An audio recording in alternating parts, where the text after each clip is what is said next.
Nobody would have ever said the first builder did that. It would have been on extensive. Where to begin? Man, what do you do with this thing? Party, we go to shows. No, this just isn't keeping up. Let's get crazy, all right? Ice, beer, food. This thing's gonna be so loud, it's gonna slap him right in the face. Oh my God. Man, that's crazy. I love it. I'm Bill Carlton. I built my first truck when I was 16. And ever since, me and my guys have been out here creating with our hands. Building the biggest, lowest, baddest custom trucks and cars in the game. People don't come here for what they need. They come here for what they want. This is Texas Metal.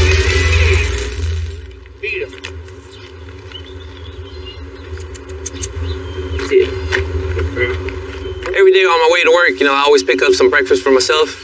And I tend to pick up a little extra for the dogs on the streets. When I get to the shop, I usually have 3 or 4 dogs, extensive. We like to take care of business. That's inside the shop, outside the shop, it goes all the way around. And when I say outside the shop, I mean the neighborhood dogs. A lot of them are super friendly. They just come up into the shop, walk around, look around, check out the new projects, and go on with their day. Don't drop them off here. But the ones who need help, we got a big heart and try to help them all the time.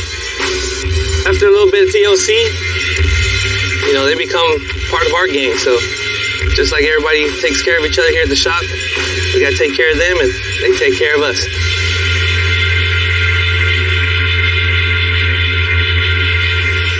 My friend Dorian owns PSE, our diesel guys, says he has a customer with, a truck that has a few little issues. So today we're going to get it in and check it out.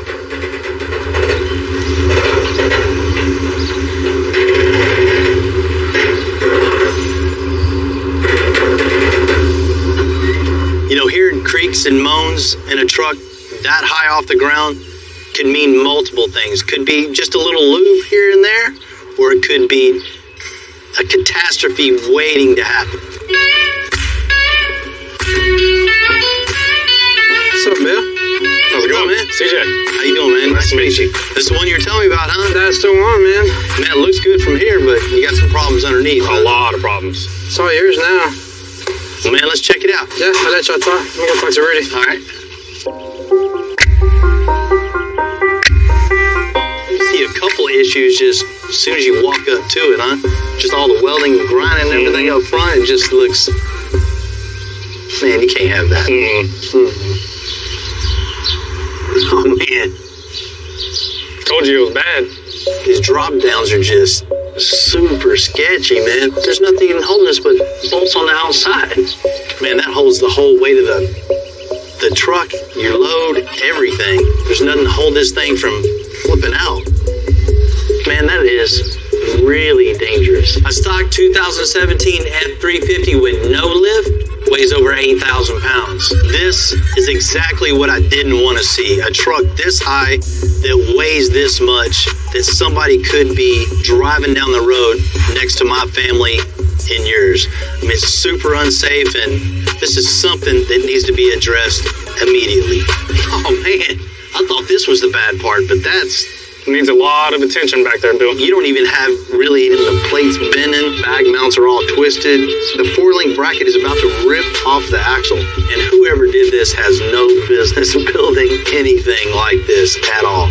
And the sad part is it hasn't even been driven, really.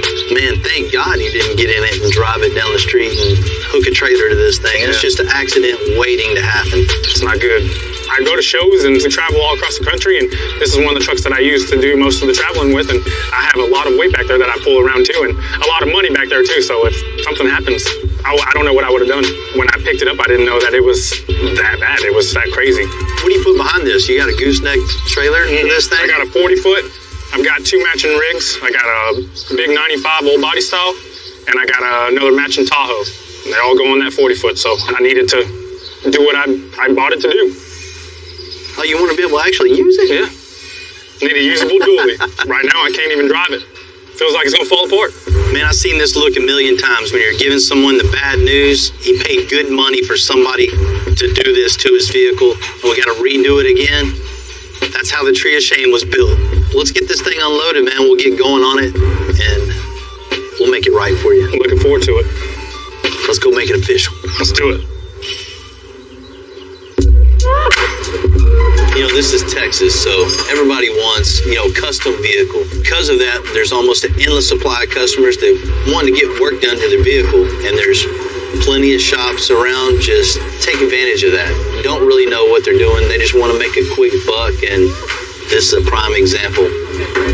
Unfortunately, we do see this quite often. You definitely have to be careful of who does your work for you. Especially on a project of this size, man, as heavy as this thing is, it's probably 8,500 pounds. That going at 70, 80 miles an hour and something breaking on this thing is going to somersault down the road and it's going to kill somebody. When we're done with this truck, this thing's not only going to look cooler, it's going to be way safer.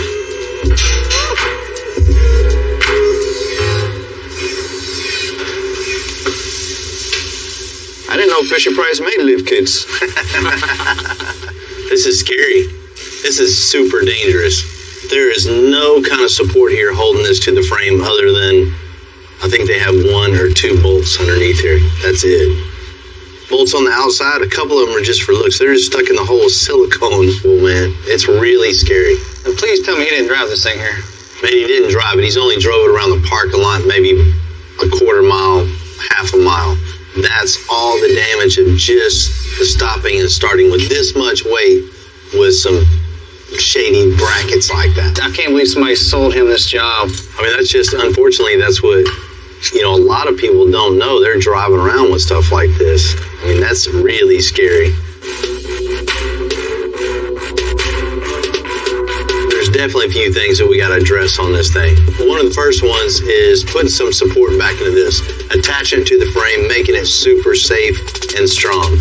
We can use what's here. The basic design is here. The geometry is, for the most part, correct. Built some supports, some nice tubular supports to connect each thing. We can powder coat it in blue to match all the rest of the truck. And that'll tie everything in together.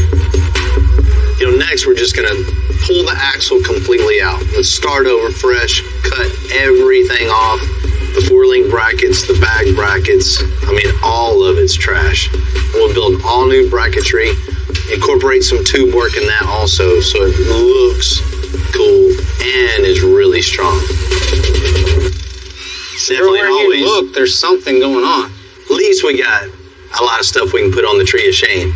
Definitely get that extensive forest going. There's going to be a lot. Let's go, man. Let's get ready.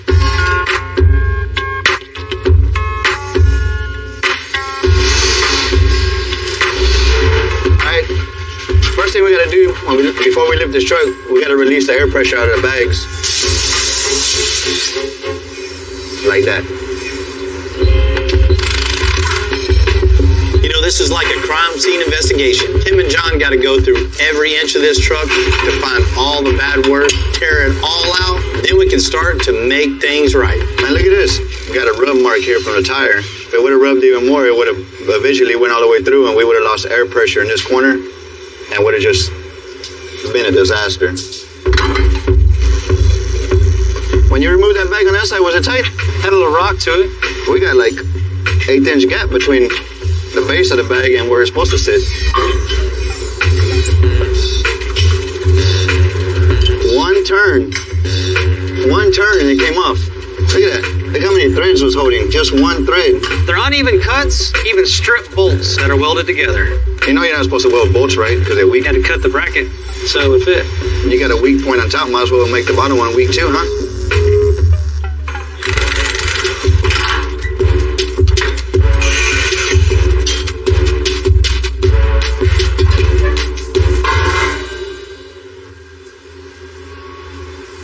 This plate comes all the way down to here and over. Here and over. And nothing in the back. Hollow inside, huh? Nothing tying them together. So all it is a big pry bar just peeling that metal away. You see, John? That's why it's ripped it right here and right there. There's a bar 7 foot long. When that bar moves up, All it's doing is peeling this back like a tin can. This is the weakest point right here. It's just gonna start peeling that metal up. Where to begin? In order for John and I to even get started on this rear end, let's cut everything off of it that was done before, go back to stock, start over from scratch, and do it 100% right.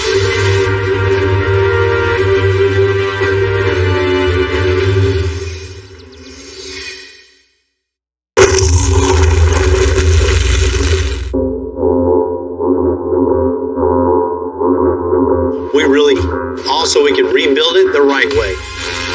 We're going to keep the existing drop-down brackets, but Tim and John are going to add a ton of strength to them. Okay, so what I'm about to do is burn out a 4-inch by 4-inch hole here. That way it gives us access to the bolts we're going to add to this. So we can reach in here and put a nut on every bolt that we can. That way it makes it extra tight to the frame.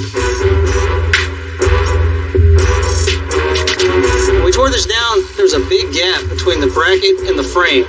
There were still little gaps, so we filled it in with flat bar. Now that that's filled in, that gives it a solid mount.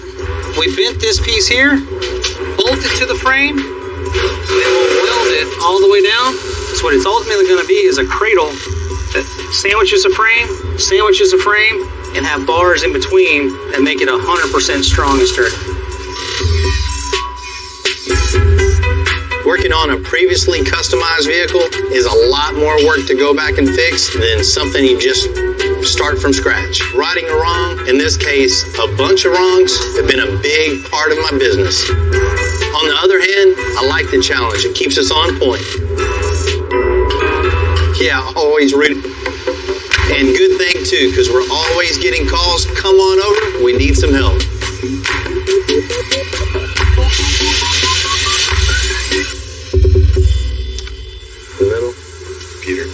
Hey, what's happening, man? Oh, hey, what's up?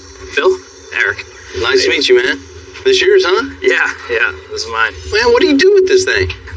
Party, we go to shows. Yeah. And, this just isn't keeping up. I got the trailer down in Florida. It pulled into my booth. It was pretty cool, towed behind this cool van. It was my birthday, had the for sale sign on it. Gave a little nudge to my wife, and here we are.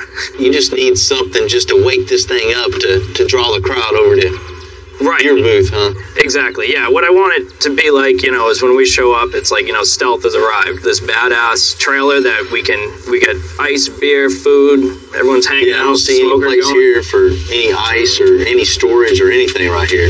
No, it's pretty blank right now. Man, I love the idea of a party trailer. I mean, the basics are here. We just got to expand upon it and make something over the top and just cool.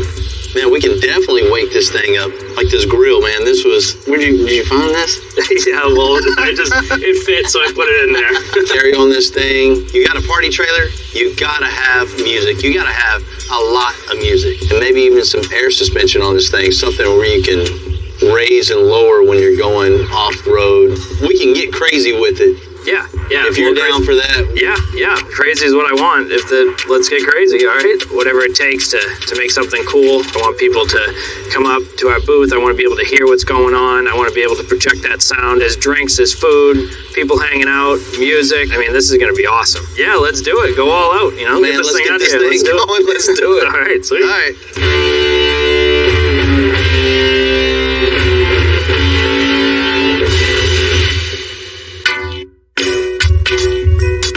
Party trailer was a great idea. It's a great concept. It works okay. It draws some attention. But we're going to take this thing and just draw a lot of attention. This thing is going to be not just something people are going to talk about. Wherever show it's at, wherever event it's at, people are going to want to come see this in person. On a vehicle, you got to work around what's there. There's all kind of parameters to work with. Something like this, you just have a good time, only restricted by your imagination. And we're going to let our imagination just go crazy on this. You're creating a party and...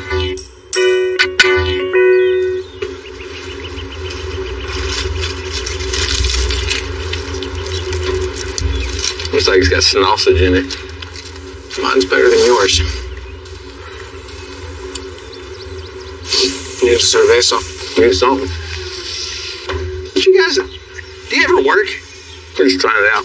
Make sure it works, huh? Don't worry. It's not lunchtime anymore. Well, it's taco time now. Yeah. Well, this is the next project we're going to be doing right here. Cool. You know, this thing it's cool. But we're going to make it way, way cooler. We're going to make this thing party on wheels. Fully functioning, one stop, make it, eat it, party. Absolutely. You know, right now we just have an old wore-out grill, old smoker. That's it. No storage, no place for ice, no place for drinks. You know, new grill, new smoker, just something just crazy. We have a tortilla maker. Pretty cool. You? Yeah, I'll go with the trailer everywhere. That'd be cool.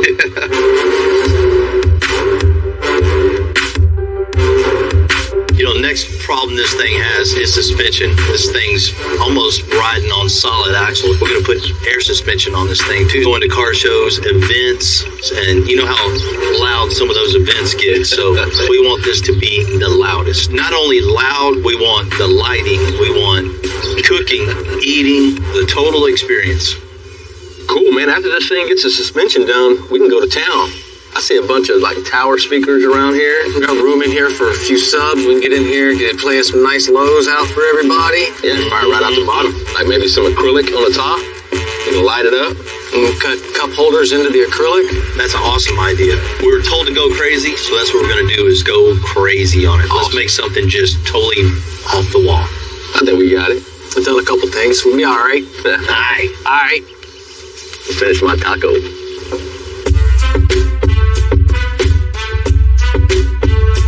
Start tearing this thing down, brother? Yes, sir. I guess taco time's over. It's time to tear it up and build a new place to eat. Let's do it. Going to?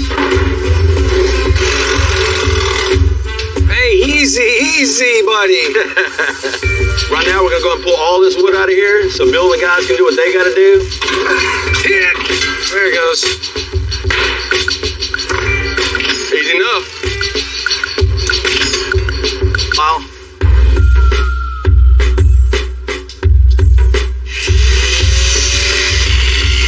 Good. Going up, bay 2. For a regular trailer just going down the street hauling whatever, these axles work pretty well. But with them having that big tire on it, it makes it want to bounce more. There's no kind of shock system to it. The 4-link system is going to be a way better system, especially going off-road, little twists and turns. You know, you want a little more clearance out of it. It's going to ride a whole lot smoother than just one axle right here. Yeah, it's probably a good thing he's changing it. It's all broke right here. It's all cracked. It looks like it's been broke a couple of times. They just kept adding weld to it every time it broke. At least it's at the right place now.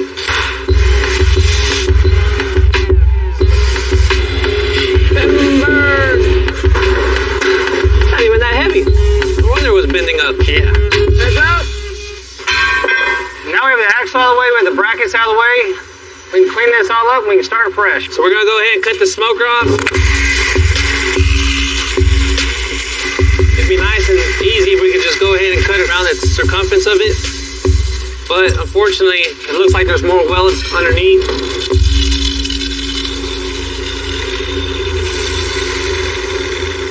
Hope you got a smoking good deal on that one. This thing ever smokes.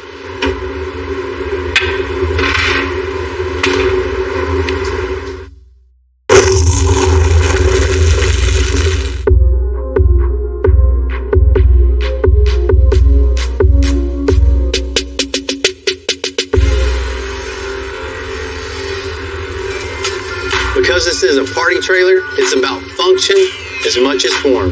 We need to smoke and grill like only Texans can. Something completely custom. So I made a call to the pros. What's up, Bill? What's happening, man? What's up, bro? These things look good, man. Yes, sir. We got our beautiful heavy-duty barbecue safe smoker and a solid stainless steel industrial gas grill, man, that can handle the vibrations of the road. Built all by hand right here in Houston. Craftsmanship looks great. It's all primer for you, ready for that beautiful paint job you're going to put on it. And I'm excited to see what you guys can do with it. Let's get it off and Let's do get it. it going.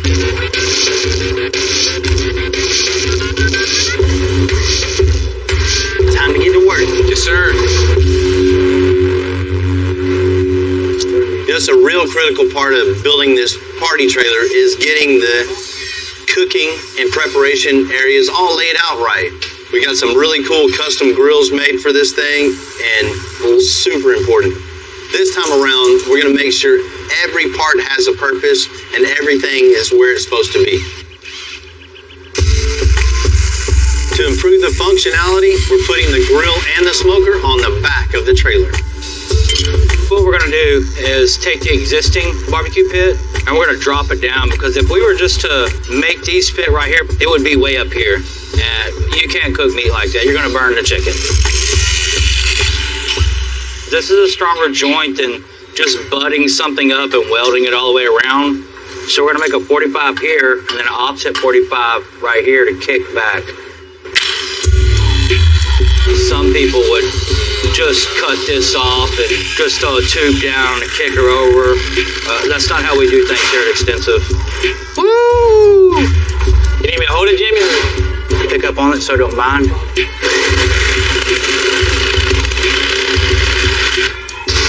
Oh! I was just gonna get a hammer. That works too. We're gonna use 3x3 steel so it'll hold up all that weight.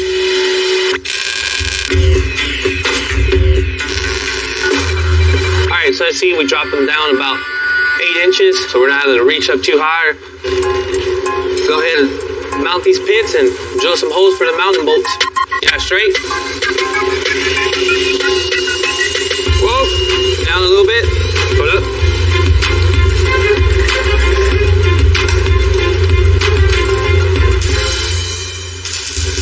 That looks good, huh, Jamie? Looks nice. Step down the frame.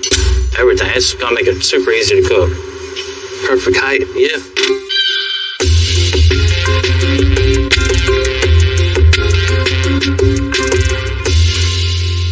You know, Tim and John have really been putting a lot of work on the F350, but it's heading in the right direction. Now they're lining up the rear axle to get it connected to the 4-lane. What we're doing now, we got the axle where it needs to be.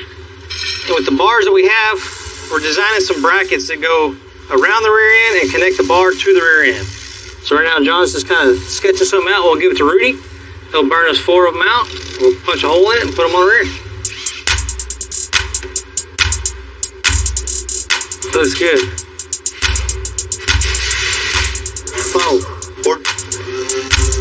Good beef jerky. Hey, boss. Hey, what's the plan? We need 4 of these.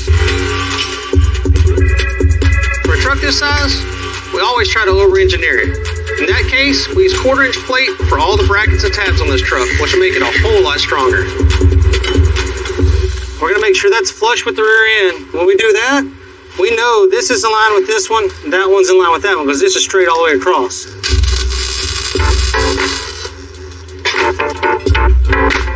We always want to double check all these measurements to make sure everything's 100%. When you look at this tire, it'll match that tire perfectly and they'll track together all the way down the road. If not, you'll get it tracking like this and you'll see the back end of the truck either going that way or that way because the axle's not exactly centered.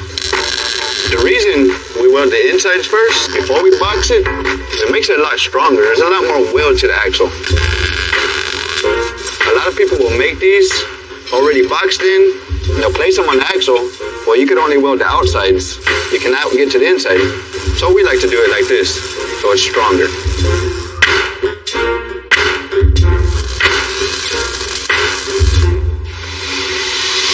Some pretty good welds there.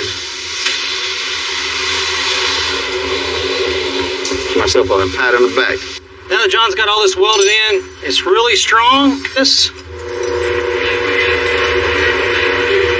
with some pipe rolled across here, some other pipe crossing it, it'll be fully welded all the way around, and it's gonna make a shape that's gonna make it extra strong. Yeah.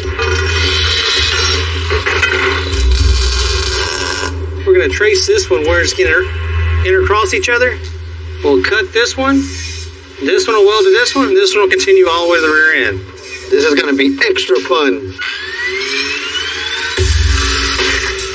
The only problem with running all this pipe work like we do is you never get a simple 90-degree cut or a 45-degree cut. Everything's a weird cope that you gotta do to make one pipe tie into the next. It's never really easy. There's always a challenge. But if you take your time and cut a little bit at a time, grind a little bit at a time, make it fit right, it'll just make the weld it'll look a whole lot better with a tight fit. Time. It just takes time.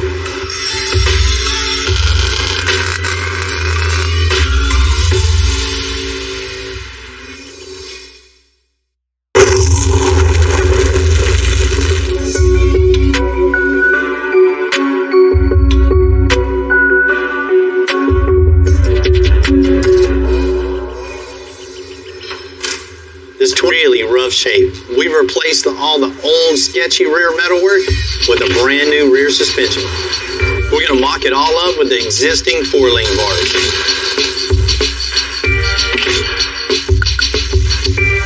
That looks like shit, man. Hot thread here. This bar is not only short, it's also bent at the end. From a splice.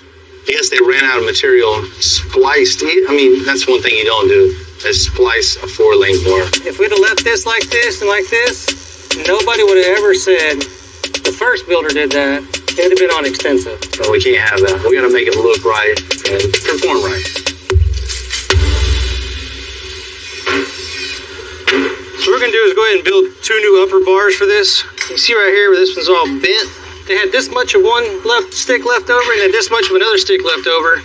It looks like they just butted it together, beveled it, and then welded it to make one long pipe.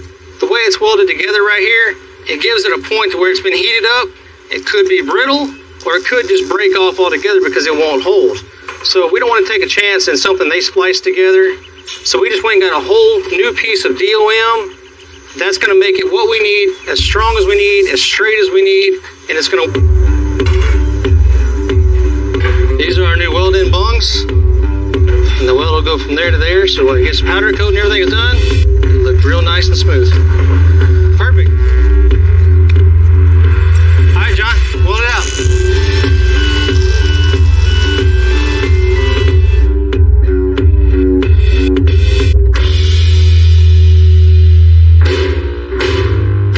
When this party trailer shows up to events, the owner wants this thing to grab all the attention. Heath and John are gonna make this thing happen with custom seats, bar tops, and a ton of audio.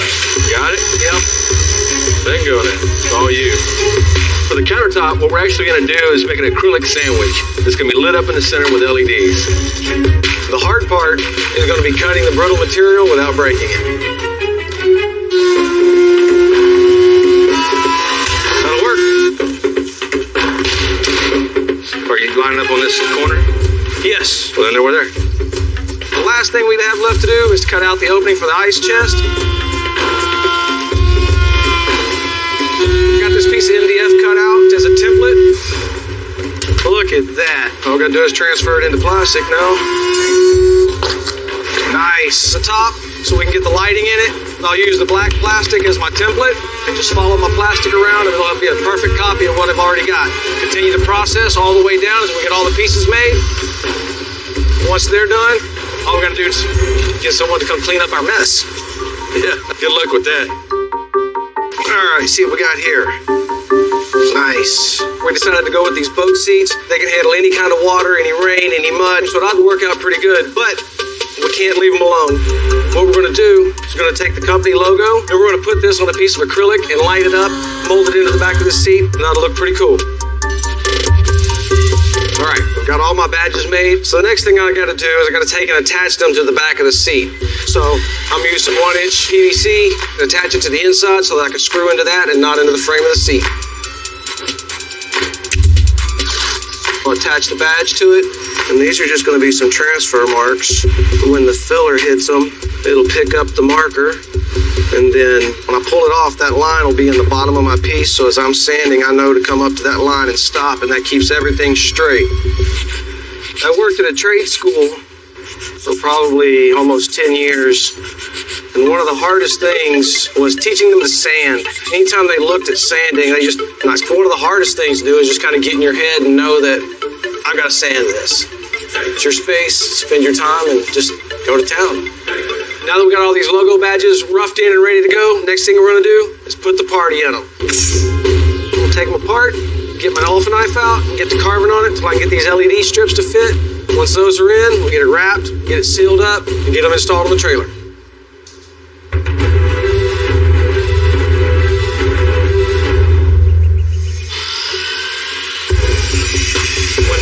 us this project, he told us one thing. This thing had to be the loudest thing in the park, the loudest thing at the show, the loudest anywhere it went. The name of the game here is just as many speakers as you can fit. Anywhere you can find a spot, you cram a speaker and make it loud. This thing's going to be so loud, it's going to have people thinking, what in the hell were they thinking when they did that? It's going to slap them right in the face.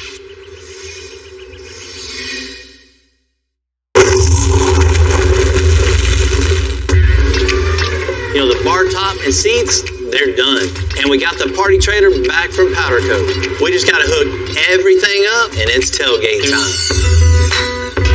Tom and I are doing the final install of the air tanks, bags, compressors.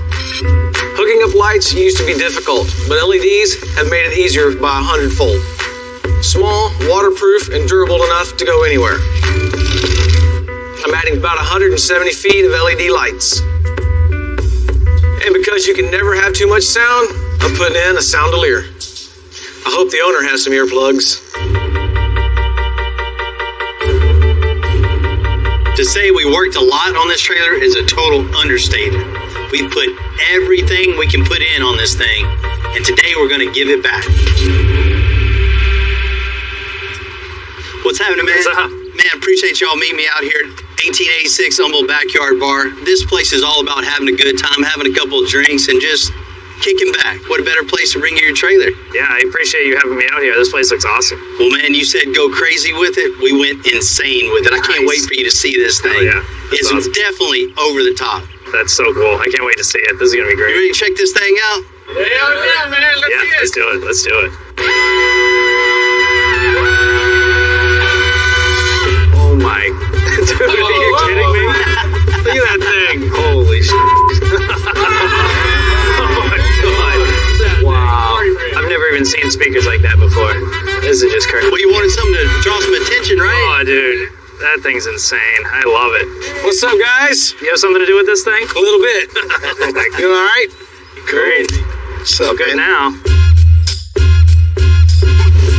As you see here, we touched every part of this trailer, put air suspension on the back, so it's totally adjustable with a big, heavy 4-link on it, so it looks mean and nasty, too. Yeah, I love the 4-link. I can't wait to really get under there and look at everything you did. I can't wait to get it off-road, drop it down, bring it up. This is going to be perfect. You had old smoker in the back and a grill up front that you found somewhere. I'm not real sure. Yeah. My boy's pit maker got you hooked up with the smoker and grill, centralized in the rear spot so you can, keep all the cooking back to the back and just worry about the party in the front. The old barbecue, it was trash. Total garbage. And this new stuff, it's insulated. It's got all these layers. These guys are going to set me up with everything I need. And it's just so much better than before. When it first came in, we sat down, we had tacos on it. First thing we figured out that it wasn't very comfortable to sit down and eat on. So we had to get comfortable seats in it. It's such a good idea to use boat seats because instead of the wood, now I don't have to worry about it. No matter what I throw at it, we're good to go. Bill gave us one other thing he told us. It's got to be loud. We aim to power 6 or 7 cars, we put it all into one. 6x9s down the side, really just firing right into your gut. We've got the 10s overhead. We got woofers down on the bottom. This thing is so loud, you'll be drawing people for at least a mile away. It is loud. That is Make it a little bit better, we put lights everywhere. We even lit up the countertop. Lights in the seats, lights around all the rest of the speakers. Man, this thing parties all day long. The way they put my logos on everything and they light up, the attention to detail is just unreal. It looks like everything in excess. Exactly what I wanted. You definitely got that. How about we fire this thing up and really see what it's about? Oh, yeah. Man, 2-pound burgers or what? Heck yeah, man. Texas-sized burgers for a Texas-sized party. Wow. When Eric is checking this thing out, I can tell he's just amazed by what he's seeing right now. Check out the... I can't believe how much sound those put out. It's unbelievable. Overall, I am just totally blown away. I asked him to go crazy with it, and this is just totally over the top. Built in. This is crazy. Thank you for everything. This thing's freaking awesome. You got it, man. I'm bringing it out to SEMA, Glamis. I'm going to put it out front of my shop up in New Hampshire. We're just going to have a party everywhere we go. Party on wheels. Thanks for everything. Mm-hmm.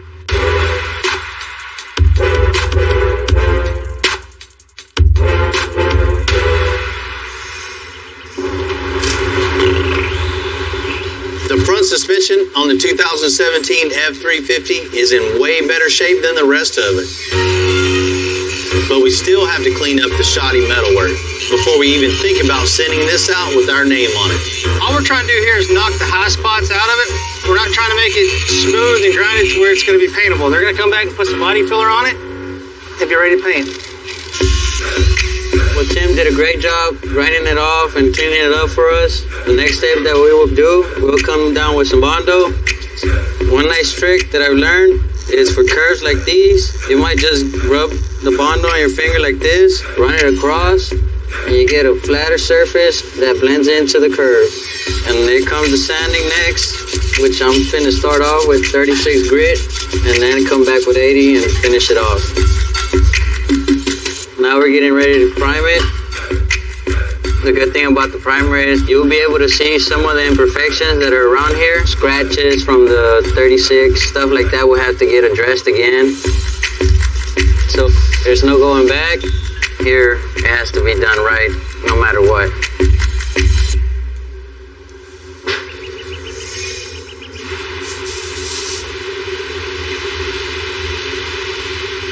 You guys did a great job on this. This thing's looking good. Ready to blow this thing apart and get it painted and coated, huh? Mm-hmm.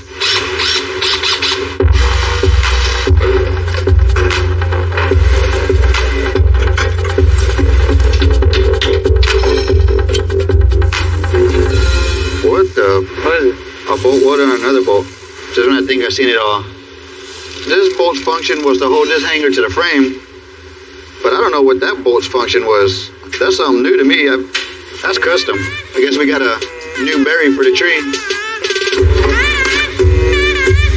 Now we got everything stripped down. We're gonna send it out to powder coat, send the rest of the body work. In a couple days, we put it back together.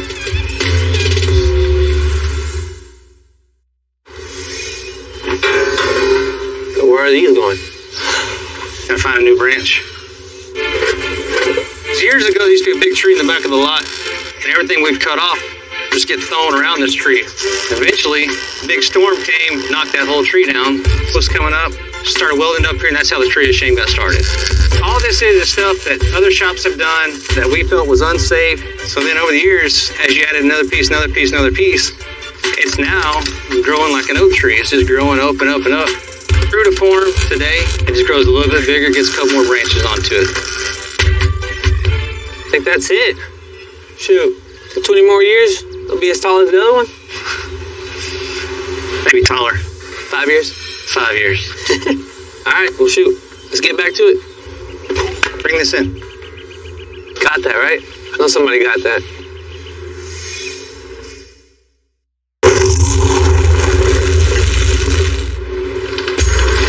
You know, there's a lot of work had to be done in this big blue F350, but now's the time to give it back to CJ and his family.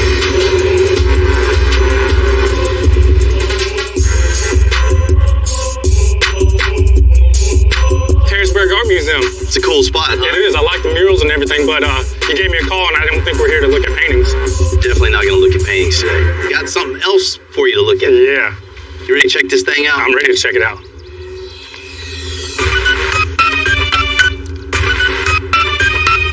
CJ has a whole 350 to join the team. It's hauling. Man, that's crazy. I love it. That looks good. Hell yeah, man. God. I know it's been a while since you've seen that. It has, man. That looks so good. That is a killer setup. Killer setup. That's gonna look awesome at shows. Hey! Hey! My wife's here. Surprise! What a surprise. Awesome work. Looks good. Thank you. Look who it is! Little one, what's up? Bill had the whole family here, the whole fleet, and it was just super cool. CJ, when this thing came in, you know, you couldn't even drive it, much less put this thing to work. Once we started getting into this thing, tearing it apart, it was just nightmare after nightmare.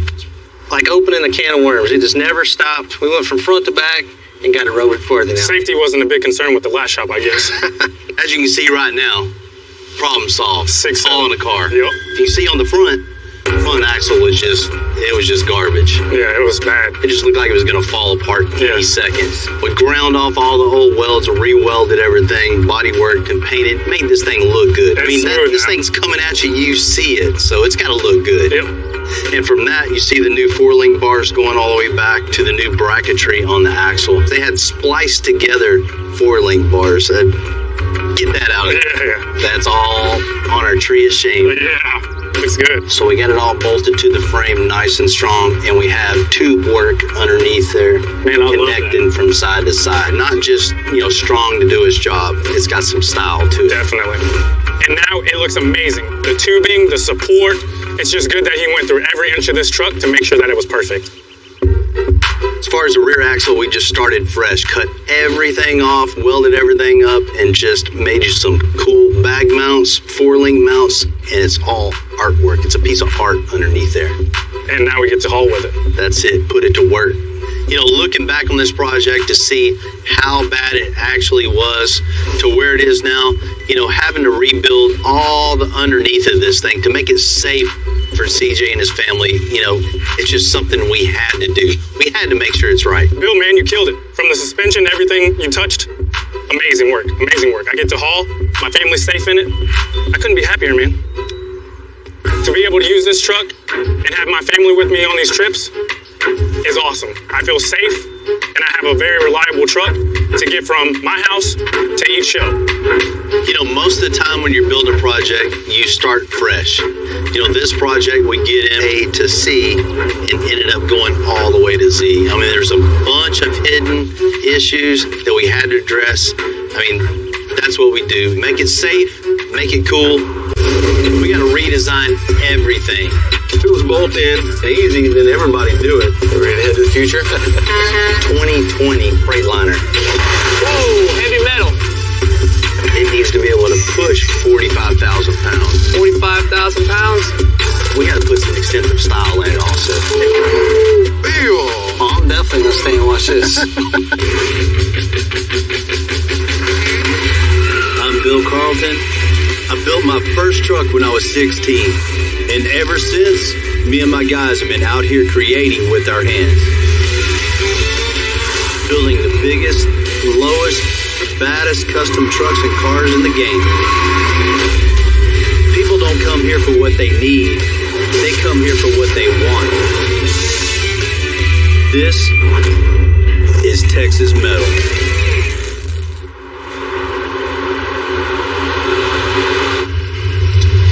See the school right up here on the left? I went there the first year it opened. I was in 8th grade there. This old record's been with me a long time. It's a tool for the shop. I spent a whole lot of time driving it all over Texas and even farther than that.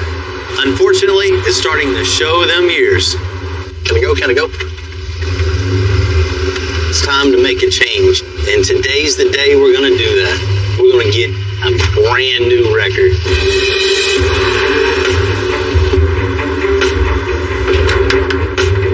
My old friends at RPM build customized records. They told me the new record is ready for pickup.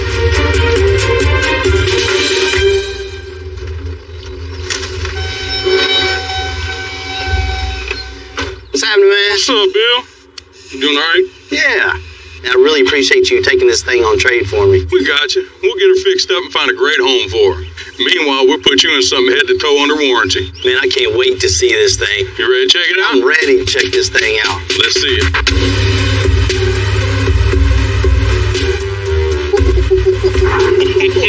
That thing is bad. I've never even seen one of these on the road. First one we built, and you got it. That is cool. I wanted something bigger and meaner. And this brand new 2019 Chevy 5500 has way more bells and better. I can't wait to load something up on this thing. Yeah. So we got you the 21-foot bed stationary pylon. That stationary pylon so it doesn't move, because we never know what you're going to be doing with it. The new frame that they gave on this 4-door is real low to the ground, so you won't have to throw a lot of boards to get your low-profile cars up there. You know I like it low. Oh, yeah.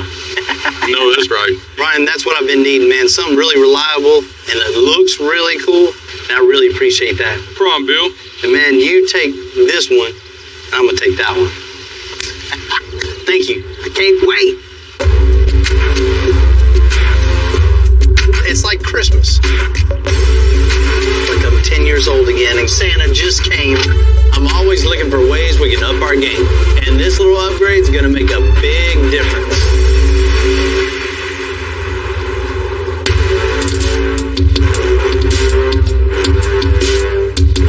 I got a call from my old buddy Jewel. He wanted me to come by and check out a project that he's been working on for quite some time. What's happening, Jewel? What's going on, Mr. Bill? How you doing, man? All right. This is it, huh? This is it. Oh, El Camino, man, you don't see too many of these things. That's right, Bill. 1973. The El Camino had a run for almost 30 years. This one is a 4th generation in the past couple of years. We've had our hands on it by building a chassis, adding coilovers, and putting a new 6.2 in it. So I know you already have the chassis done. You already have the engine in this thing. What color is it going to be? Black, shiny black. Man, that's going to look good. That's There's right. only one thing left. The interior. And that's where you come in there, Bill. Yeah. I need the interior to look like the outside of the car. Fabulous. Well, you know we got you on that. The reason I want Bill to do my interior because I like how he custom do everything. So what are you thinking, Jewel? This car's a 1973, man. I want it to look like a 2073. So something totally futuristic. Just get rid of everything that's in here and come up with something totally custom. That's what I'm looking for. On these old bucket seats, you kind of want to stick with something like that. What I need old for? Chunk it. So something just totally unique, totally custom. As far as the dash, we'll come up with something that looks really cool. New cluster that might hold them things in a little better than that. New AC vents. We got to build you a really cool console that flows from the dash all the way back. That's right. Totally free flowing and totally look futuristic. That's what I'm talking about. And as far as stereo, I want them to hear me when I'm coming down. so you want something loud looking, you want loud sounding. See, Bill, you know exactly what I'm talking about. This thing's going to be cool. It's going to be our first El Camino interior for sure. I'm ready. As soon as they get paint on this, have them drop it off, we'll get this thing. This has been a big project for Jewel. It's been years to get just to this point. And in the end, it's the tiniest details that take this whole thing over the top. Clear? Yeah, we're clear. Coming down.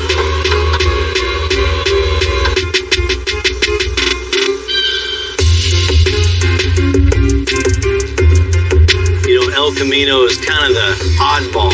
It's not really a truck. It's not really a car. So some people love them. Some people hate them. And Jewel loves them. Most definite challenge to make it different, making it futuristic and something that, you know, he can enjoy for years to come that won't be outdated. I'll know this thing is right when people walk up to this. They will automatically think this is a cool custom truck car.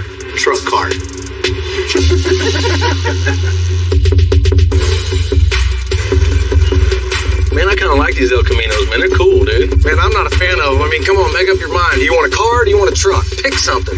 That's what I'm saying, though. You can take it to church, look cool, and then still put your goats in the back. Oh, buff man. Oh, here he is. Well, you guys know what we need. A lot. Yep. This thing can be cool. You know, you want something relevant and futuristic that can stand the test of time. What do you mean futuristic? This thing is a 1973, and he says he wants a 2073 interior. All right. He don't want the same old seats, the same old console, and the same old dash that everybody else has. So we're going to hand make a brand new dash and a console. Instead of gauges, we did kind of like a Tesla. You know, it has that big touch screen in the middle. We can have all your functions for your media on the bottom and then the gauges on the top part of it. Cool. It just sets this thing apart from everything else. So we got to redesign everything. Headliner, carpet, seats. What do you mean seats? These seats are futuristic. Check this out. It doesn't get any more futuristic than this. No matter how many tacos you eat, you can always get in. And not only just something that looks good, we want this thing to sound good. I mean, behind the seats, Plenty of room back there. have room for whatever you can dream up if there's room. I know you guys won't disappoint, man. Never. You ready to head to the future? 2073. Let's get it.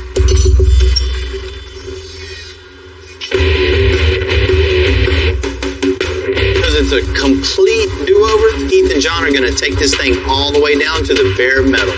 I'm gonna lean it back. Can you unplug the airbag for me? This old dash is made of plastic. It's just gonna crack and crumble. There's no way we can fix it. So instead of messing with it, we're just gonna rip it out and build something new. So where we're going, we don't need no dash. Because we're making a new dash from scratch, it means a lot of work. But it also means we can do whatever the customer wants. And as hot as it gets down here in Houston, he wants it cold. Real cold. Super cold. Normally when you do an AC system in an old hot rod like this, you would have a flexible ductwork that's squished in certain areas so it slows it down. We're going to go directly to the evaporator, so it'll have a nice amount of air coming out of there. So what we're going to do is build our own vent system off of this. Basically, I'm making a box which will feed into the vent chamber. I'm going to curve this way so it forces the air that way instead of bouncing around in here. Our other vent's going to force it into a Y pattern. It's going to take the air and disperse it across this whole area straight up. Functionality-wise, I think it's going to be good. It's important that we get this plastic weld on the end. Pull it back and then push it forward, and it makes like a little bridge. Looks almost like a MIG weld. It takes a little longer than glue, but it works well. Real good way of bonding those plastics together. A lot of people, they're afraid to do a dash because it is a big undertaking. You can't be afraid. You can't have any fear. Once I built my first one, I was hooked because it really separates you from the crowd. Nobody will have another vehicle like yours. I've done interiors on cars that have been second, third place cars. And we do an interior with a dash in it, and now it's best to show everywhere it goes. So it's definitely worth it.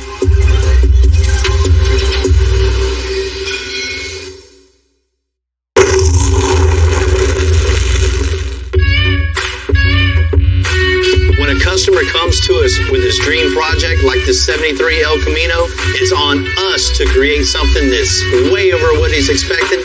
That's why Heath is making the dash completely by hand.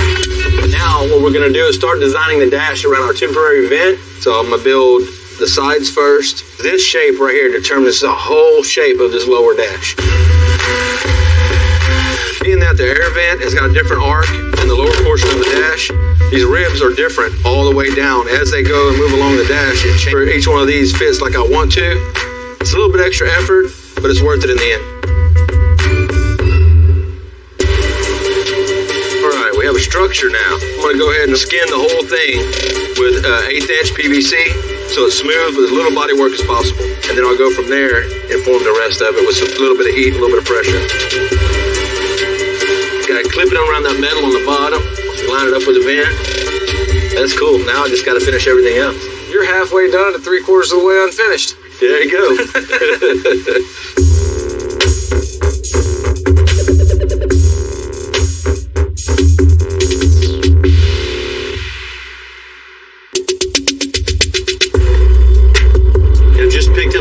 Running it back to the shop.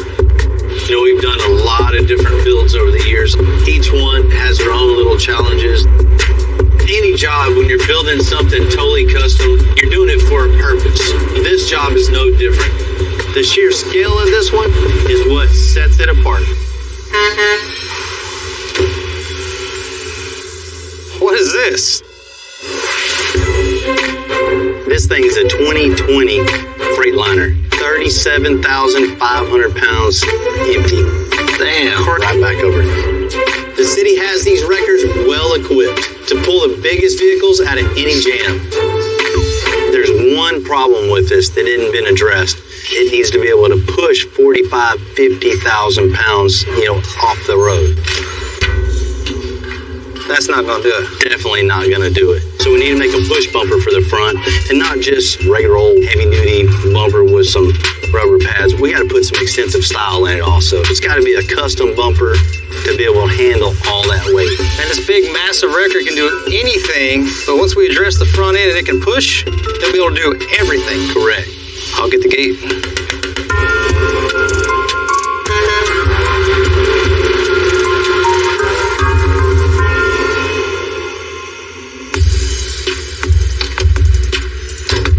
The new wrecker smell. Man, just looking at this truck, you can just see the strength in it. Every part and piece is overbuilt. And we have to take that over-the-top thinking and really add a lot of strength to the front of this truck. You know, there's a lot of projects that come through the door where, you know, they have to have strength and style, but this one is times 100. It's a cool truck, huh? What we're doing is building a new super strong front bumper that'll be able to push 45,000 pounds. 45,000 pounds? That definitely not gonna do it. That just fold up like a can. Before we get this thing all stripped apart, let's get some chipboard and really get a visual of how I want the bumper to look. It's supposed to be 24 inches, but you know, that corner right there, if the front wheel goes in a hole, this thing's just gonna dig right in. So the best thing to do is slope it up a little bit, you know, keep it from dragging on a curve and make it look a lot cooler too. Yeah. Man, you ready to get that plasma fired up? Hell yeah. So with this bumper having to push 45,000 pounds, we're gonna have to go with the thickest metal we can. 1/2-inch steel plate on your fingers. Whoa, heavy metal. Cutting a 1/2-inch plate definitely isn't a quick process. With the plate being thicker, the plasma has to penetrate a lot more metal and it has to move slower so that when it does penetrate, it doesn't give us an angled cut. So have to slow down the whole process so we can get that perfect straight cut.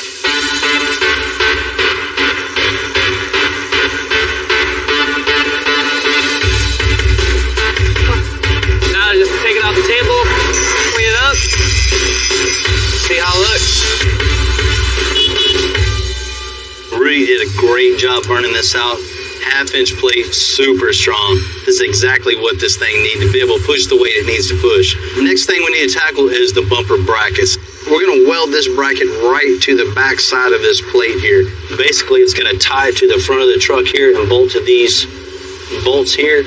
Then we're going to bend a 90 on it. That's where the strength needs to be to get out here on the side. So it's really critical to build a bracket that's really strong, coming all the way out pretty much to the end of the bumper.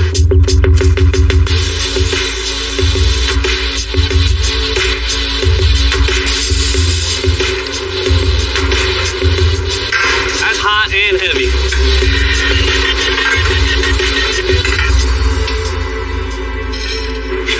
Got it?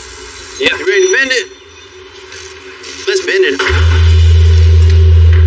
We're going to bend this at 1 3/4 inches. It's going to have a lip on it. That's going to give us our side load. We slide it down this way a little bit. We've never bent the 1/2 inch on this machine before, so okay. Hopefully our brake. Well, that ain't gonna work.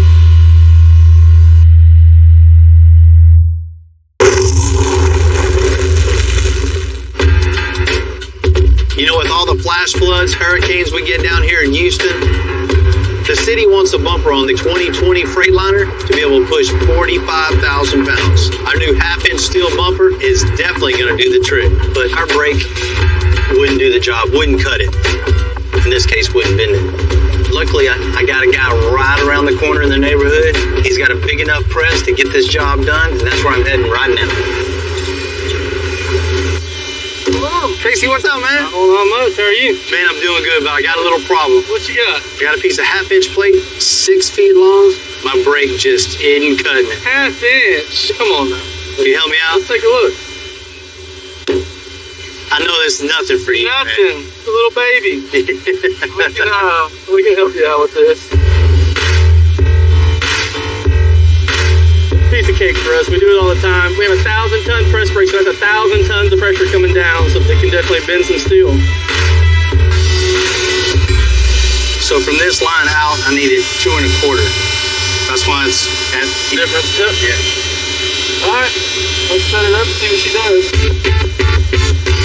Compared to the steel that Casey bends from day to day, this bracket is tiny. So with this machine, they're going to just make sure they get the right angle. This thing bent that like butter. Now you go like this. Perfect. Look at it. Man, that's on the money right there. Appreciate that. Thank you, man. is exactly what we need. It's a perfect 90 degrees. Once we get this on the bumper, it's going to be able to push whatever's in front of it. You better look out. Don't get in its way.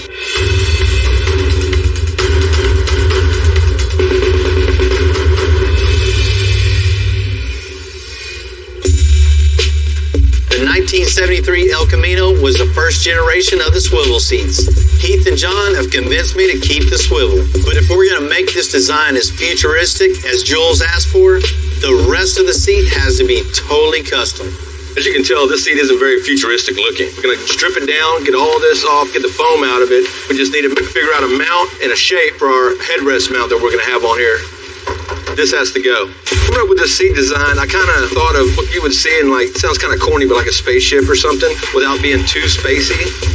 Transfer this to expanded PVC. We're going to use a router because it's got a flush trim bit on it. We can go all the way around, and every piece we make will be the exact same size. There we go. Looking pretty good. We're going to set it in the car and see what it looks like. So far, I like it. And now we just got to get the foam looking futuristic like the rest of the seat. It's going to look cool. What we're using for this seat is a high density foam that lets us get a good hard line for our shapes and the design that we're going after. Even though I'm not a huge fan of El Caminos, in all honesty, it just makes me want to take this one over the top even more, so even I love it. Take some PVC, heat mold that into place. We're going to use a weighted sandbag here once it's all nice and hot. You mean this? Yeah, go for it.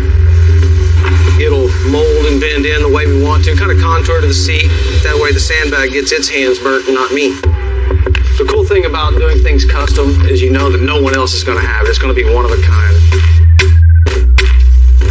I like the creative aspect of it and actually making something out of my mind. I tried sitting down at a desk one time. It didn't work out for me. I could not do it. Cool.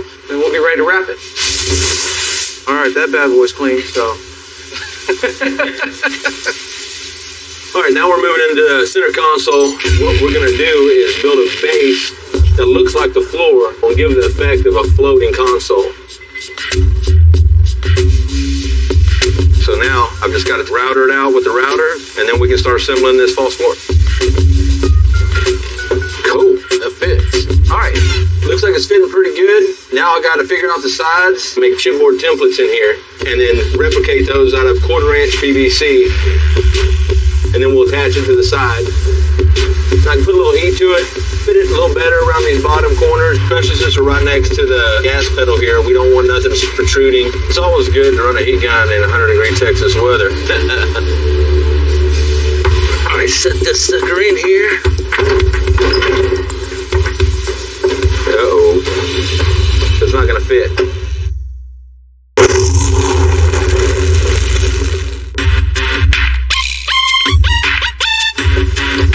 That's not gonna work. Even though we're building a custom one-of-one interior on this 73 El Camino, it's definitely not a blank slate. Because we gotta build in the confines of the original design of the most creativity happens. Well, as you can see, this thing isn't gonna swivel. It's too wide here, too tall. We're gonna have to modify this console. So, looks like I got work to do. Doing custom stuff like this, there's always something, man. So, you can't let it get to you.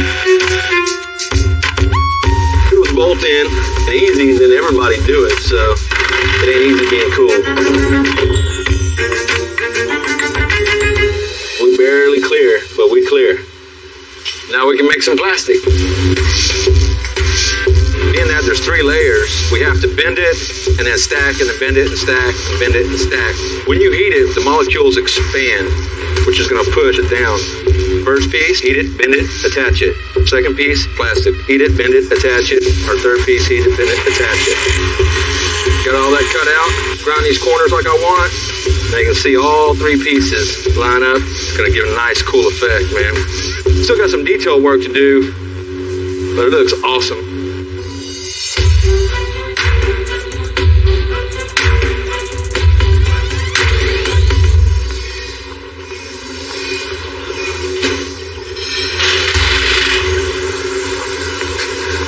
Rudy. Yeah, man. See what we got. Think it's gonna fit? Yeah. Rudy's He's done an awesome job getting these half-inch steel pieces ready. Now we can tack them on the truck. Okay, next piece, we got our upper bumper bracket. Poke 2 holes in this. We'll be able to bolt that sucker. This really supports the edge of the bumper out here. Look good. It's gonna look good. This thing looks mean. Compared to what it was before, what it is now, night and day. Man, let's sit there and tack it. The placement of the bumper pieces are really important to give it the right form and function. Hey, hold that big flat bar up against it. It looks like it's too far in on the top. Here, let's just tack it to it. In the long straight edge right there, you can see exactly where the grill is versus the straight edge. It's farther out on this side from the fender to the top of the bumper. Fender, see it? You have the straight edge with the grill and the bumper, you know it's on the money. Pulled it a lot, huh? This thing looks good, huh? Looks damn good. Yeah, we got a great start, but right now it just looks like we found a piece of plate 45 the corners and make the wheel opening continue all the way down into the bumper. So from the side, it looks like it fits the truck. That'll work. Let's go with that. All right.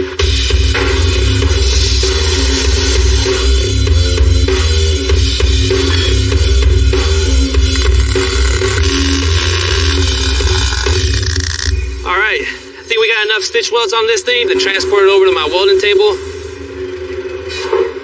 So being our big beefy bumpers made out of half-inch plate, my welding process is gonna be stepped up just a little bit.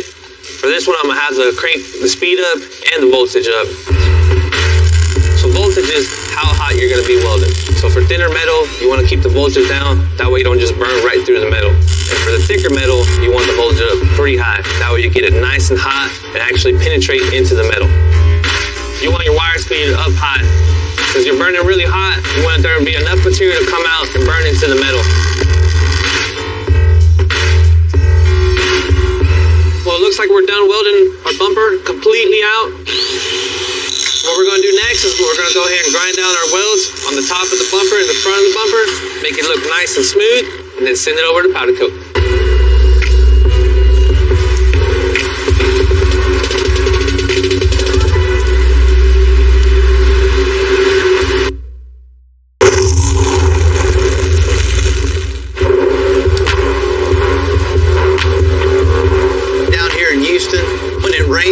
It floods, which is the whole reason for the new bumper for the 2020 Freightliner.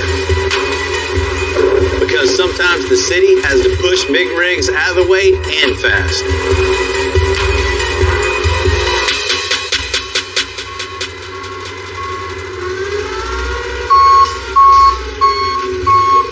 Now that the bumper is back from powder coat, it's time to cut some rubber for an extra layer of protection. Is you? Man, I need some speakers in here, man. It's a push bumper for the big 18-wheeler record, so we need to clad the front of this with rubber. What I need your help with is making a jig for this thing so we can stick the rubber to it and route it. There's no way to do it with a razor knife. You never want to mess your rubber up.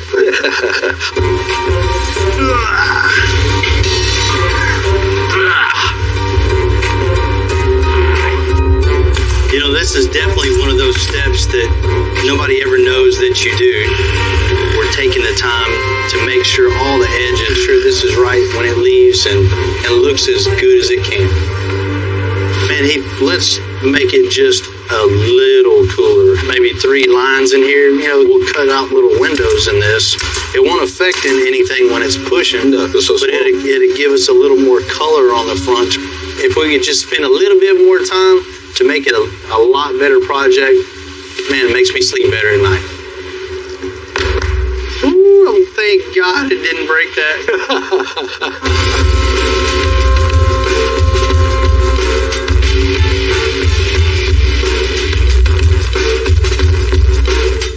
Heath, I really appreciate your help. All the edges look real good, nice and straight and clean.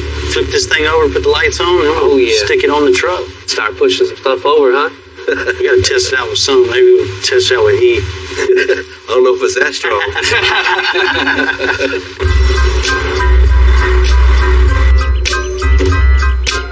What are you doing? We just built the bumper want to test it? You're gonna push the toter Yeah, with the wrecker. Rudy's backing it up right now. You want to check it out? Oh, I'm definitely gonna stay and watch this.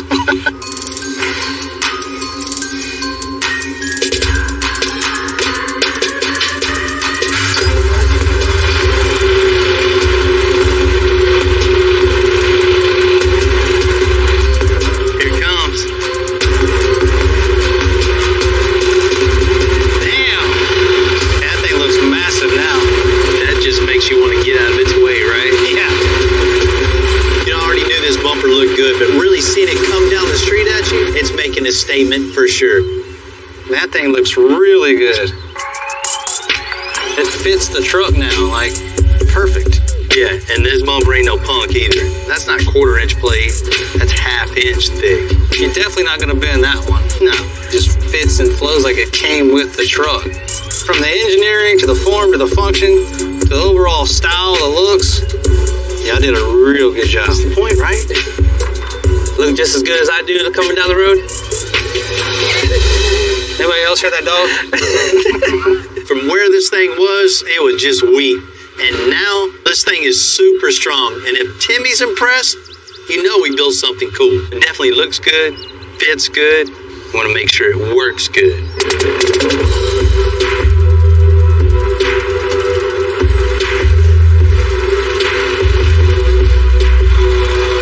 Time to push.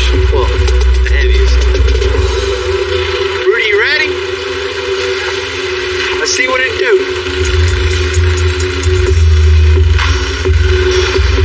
Ain't nothing to it, Rudy. Man, Got it, man. And no flex at all. Man, no problem. That's form and function right there. Right?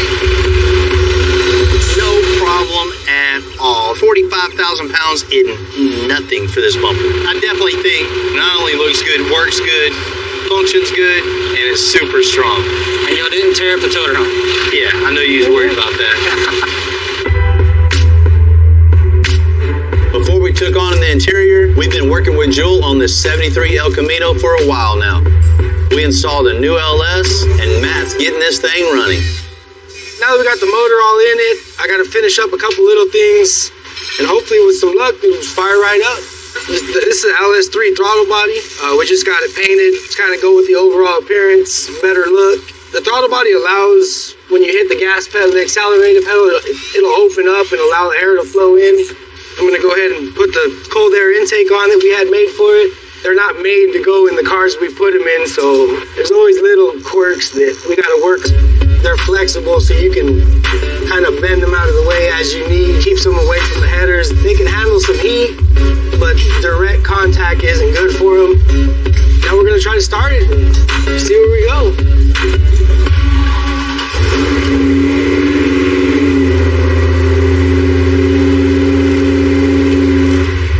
Everything's looking good. Motor sounds strong. We're ready to get this thing on the road and see what it can do.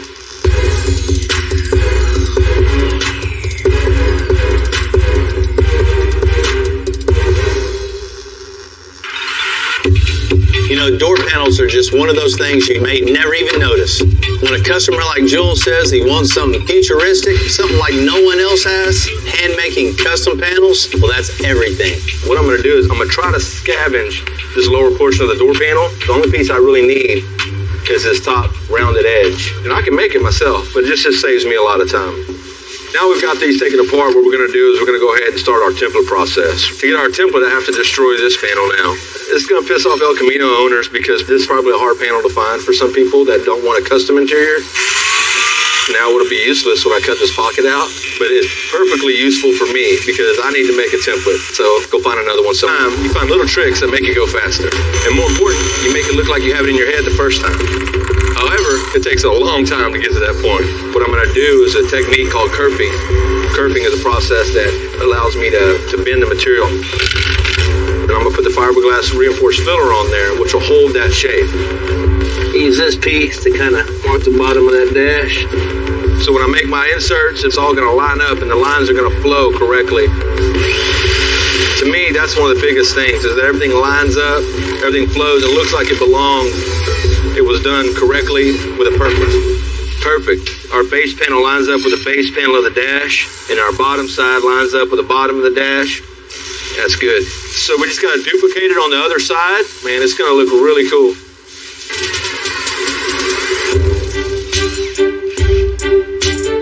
Now that we got the console laid out, it's where it needs to be. Next thing, and the most important thing we need to do, is put some tunes in this car. I'm gonna go with a smaller driver, put it in a ported enclosure. That way I can tune the enclosure, get more bass out of it, and we'll really make something cool in the back of this car. All I want to do now is cut a hole for the woofer and a hole for the port. And just like that, hole in the box. Basically what the port does is it tunes the enclosure, get this sound real nice and crisp and tight and solid. We're gonna run with a 14¼ inch port. The longer the port, the lower the tuning frequency. This box is tuned at 32 hertz. Now that we got the port in the box, all I gotta do, put a little sealant around the outside. I'll run on the inside with some liquid nails to hold it in place, good and solid. This box is finished.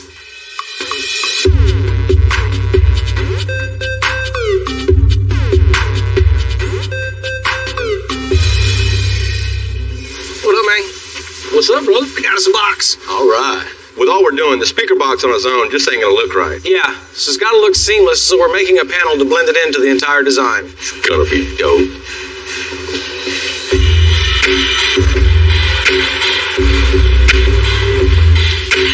We're trying to get some depth on the box, give it some dimension, instead of just being a square box back here, because we don't want a big block on the side of this thing when you open the door. We want it to be nice and flowing from the doors all the way to the dash. This thing's gonna be cool. The next thing we want to do is start working on the bottom. And I'm gonna kerf it, that way it'll bend and we'll get a nice curve to go back in on itself and get a good shape on this enclosure. Now that we have the curved wood in here, we just need to get it to fit just right and we'll fiber all it in. The main important thing to me was this transition, making these curves more natural looking, helps it all flow back into the car. We don't want it to end, so we're gonna continue it all the way through, make one complete piece of art.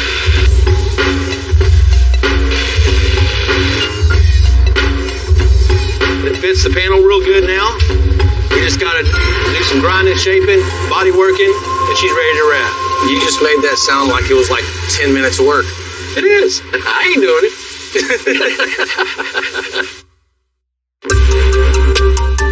The technology and stuff that everybody has nowadays, it's setting a precedent right now where everything looks machine made. Yeah. And I didn't get into this to be a CAD man, you know? No, not at all, you know. I got into this to build cool stuff. We try to use the machinery as much as we can to speed up some processes, but you still have to have that organic feel. Mm-hmm. When I got started, computers weren't even around. I know how to turn them off and turn them back on. Yeah. That's see if I broke it or not. If it's not working, turn it off, turn it back on. Or just go make it by hand. Yeah. It's a lot easier that way sometimes. What drives me crazy is, you know, people will spend all this money on paint, wheels, tires, suspension, and they get to the interior and they just tint the windows or just say, oh, well, I'll just paint some pieces. Yeah. Too many times you walk up to a car and you're like, man, that is nice. And you walk, miss that point. Exactly. That's where you're at in the car. You know what I mean? That's what you see. Spend all your time inside the car. Inside the car. Hopefully, if it's built right, you're not working on it on the outside all the time. You're driving it.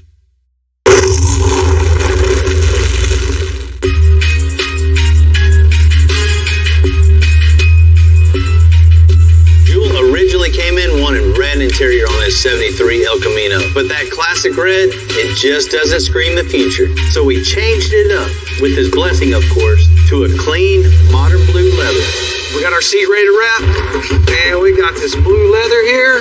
We're gonna give it a good contrast with the car, give it a nice futuristic feeling. I'm gonna take the patterns that I just made, cut it out, glue them to some foam, hit the sewing machine. You know, when we're doing our custom seats, they're far different from doing any factory seats. Our factory seats already have patterns. Everything on these have to be figured out, you know. There is no rule book on how this is supposed to go together. You just gotta kind of shoot for the stars. Now, we move on to wrapping everything. I'll start working my way through the door panels and move on and get the whole car done.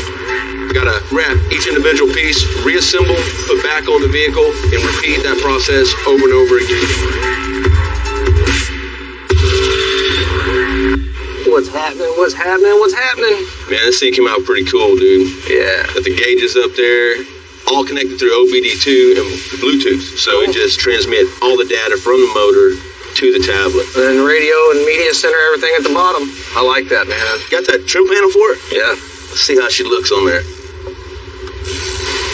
Yeah, see, that finishes it off nice.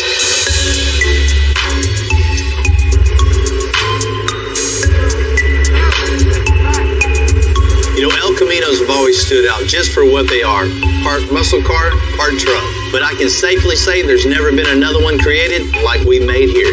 So we're going to take Jewel back to the future so he can see his 2073 interior for the first time.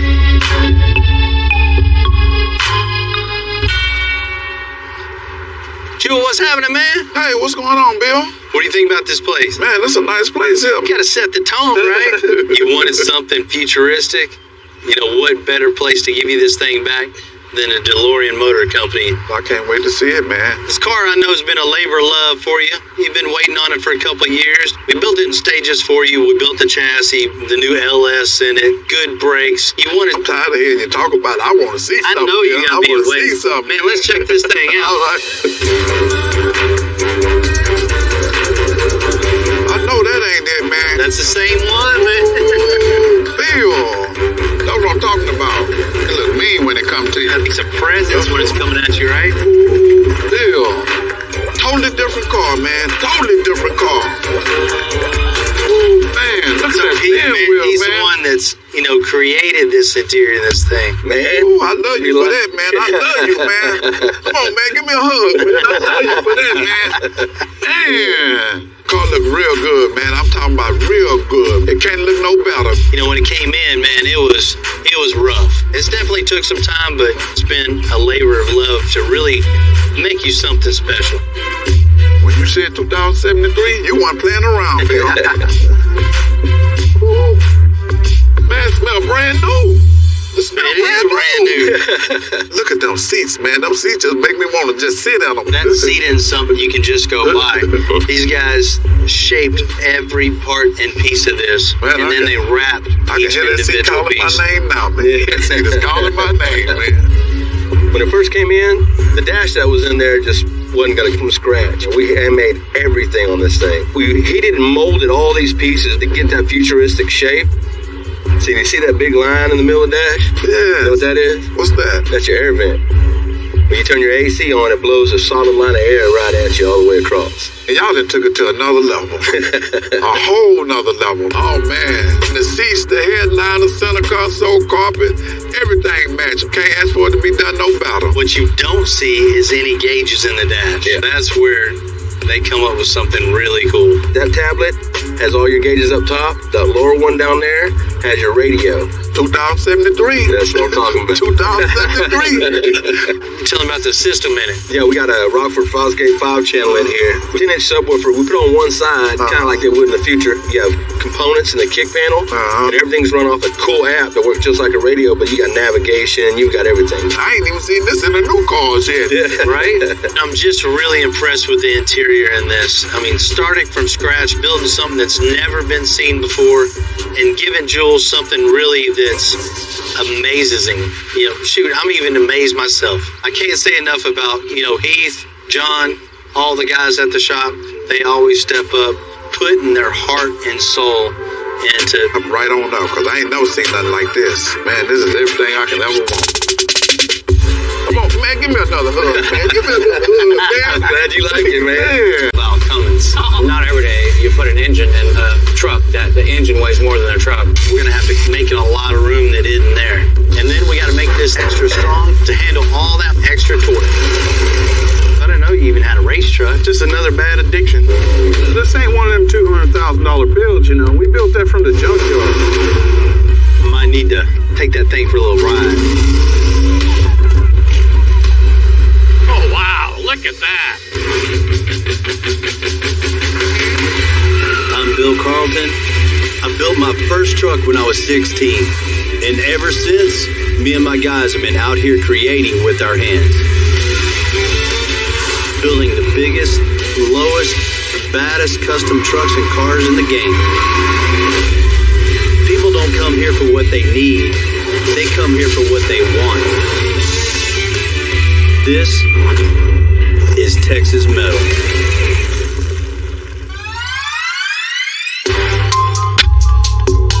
You know, the custom truck scene is so big on the north side of Houston. No matter what I need a drive shaft for one of my builds, so I'm gonna go see my old friend David and his son Daniel. They run a little salvage yard amongst all their other little businesses. Hey, Bill, what's going on, man? How you doing? Good to see you. Same old thing, hot. I know, that's right. Yep. I came over because I need some. That's all right. What do you need? You always tell me, at least. Yeah. What do you need?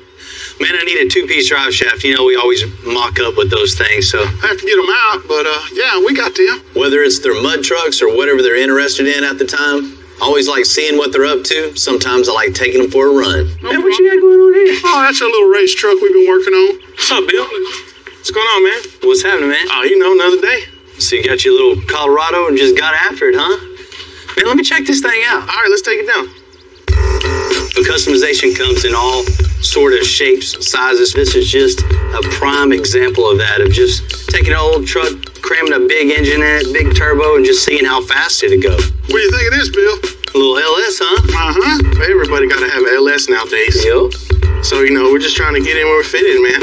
Yeah, you had to make a little room here for the turbo, I see. Oh, yeah. Just a little. You know, we still haven't put a hood on it. You don't need all that. Man, I know y'all been building the big mud trucks, but I didn't know you even had a race truck. Into the airbags, and I got us into the mudding, and now just another bad addiction. Something to spend money on? Oh, yeah, definitely. How quick is this thing? It does all right. And we built this truck to roll.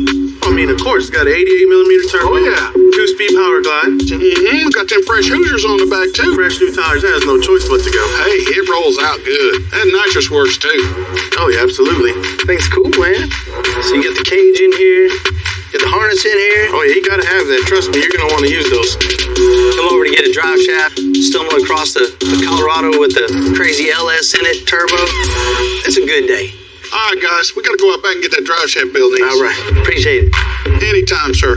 These guys are the ultimate backyard builders. They take whatever they got and turn it into something cool. Right now for them, it's all about speed, and the faster the better. You know, I'm all about pushing the limits on my builds, so I can definitely understand putting a big engine in a small space. But it's the fun part of doing what we do. You know, I had a customer, Monty, give me a call, said come check out a project that he had for me. And rolling up here today, man, his place is really impressive. Hey, Monty. Bill, how you doing? Hey, man, good. Yeah, nice to see you. Yeah, man, good to see you. Thanks for having me out. Absolutely. So you got a little project for me, huh? Well, I do. I think it's something you really like. Man, that's nice. I'm super impressed. There's a lot of cool stuff in here. He's got a couple of 1930 Chevys, a 63 AMC Rambler American, and this 1954 Henry J is one of only 325 ever built. You got a nice collection. Thank you very much. I've got some stuff I've had in here for 30 years and stuff that I just acquired. So nice. A little mix of everything. Yeah. Which one of these you got for me? Well, it's this 37 International here. It needs some of your help. Man, that's a good-looking truck. It's pretty rare to find a 1937 International D2 Harvester in this good a shape. 80 years ago, these were giving Ford and Chevy a run for their money. I just love these body styles on this. It was different. It's not, you know, the Ford and the Chevy that everybody has. Yeah, they're not that common. It's just amazing to find them in this kind of shape. Yeah, it looks like it's in great shape. Yeah. So, Monty, what do you want to do with this thing? I love the look. I want to drive it, but it's just not that much fun to drive. What's under the hood of this? Well, I think you're going to know what's in there. Inline. An old Chevy motor. Somebody put in probably 20 years ago when the old International engine quit. Years ago, it was a little upgrade, but definitely not anymore. Man, I think, Monty, what this thing needs, you know, International truck, put a Cummins diesel in it. A diesel? You can get plenty of no problem. But it would have to make noise, though. When you start it up, I want to wake up the neighbors. Oh, it's definitely going to make some noise. Okay, good. And with the diesel power plant, we need to stop this thing. And with stopping comes with new suspension. What's this got underneath here? Oh, straight axle on this? Yeah, bounce, yeah. you know. We just need to modernize this, you know, lower it down to the ground, modern brakes, new wheels and tires, really make this thing handle and ride like a modern car. Once we're done with the foundation of this old truck, this thing is gonna ride and perform like it's supposed to. What about the interior in this thing? You know, that seat that's in there is about as comfortable as a buckboard wagon. You bounce around and you hang onto the steering wheel to keep from flying out of the door. I would leave it to you guys to figure out a way to make that comfortable. Definitely. You know, I think about this build, it's all about making a custom interior for this that doesn't detract away from the 37 styling. Make it comfortable for you and your wife and still have a nice feel to it. That I like. What are we doing back here? Well, what I'd really like to do is customize this a little bit. My family had a grocery store and a gas station in Alliance, Nebraska, and they had old pickups like that, so I thought maybe I could put Cashner Grocery on here, and it's a little tribute to my dad. Yeah, we can definitely come up with something with that. Yeah, I'm sure it would. I really like when I can tie something personal into a build, and this wood in the bed is a perfect opportunity. I'm ready to get going on this thing, man. It's going to be exciting. It'll be fun. I think so. It'll be different. We'll give you the full money. Oh, I love it. I love it. This truck is 80 plus years old. We got to get rid of everything and start over. It's a beautiful truck, but people don't come to us for restorations.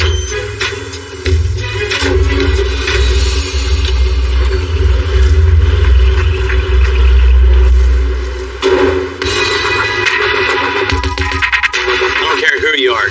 Old trucks are cool. Anytime we get to work on a piece of history like this, it's something special. Monty wants something custom, but he wants something to still really look authentic. Something that still has the 30s feel, but he can get in, start it up, and drive it wherever he wants.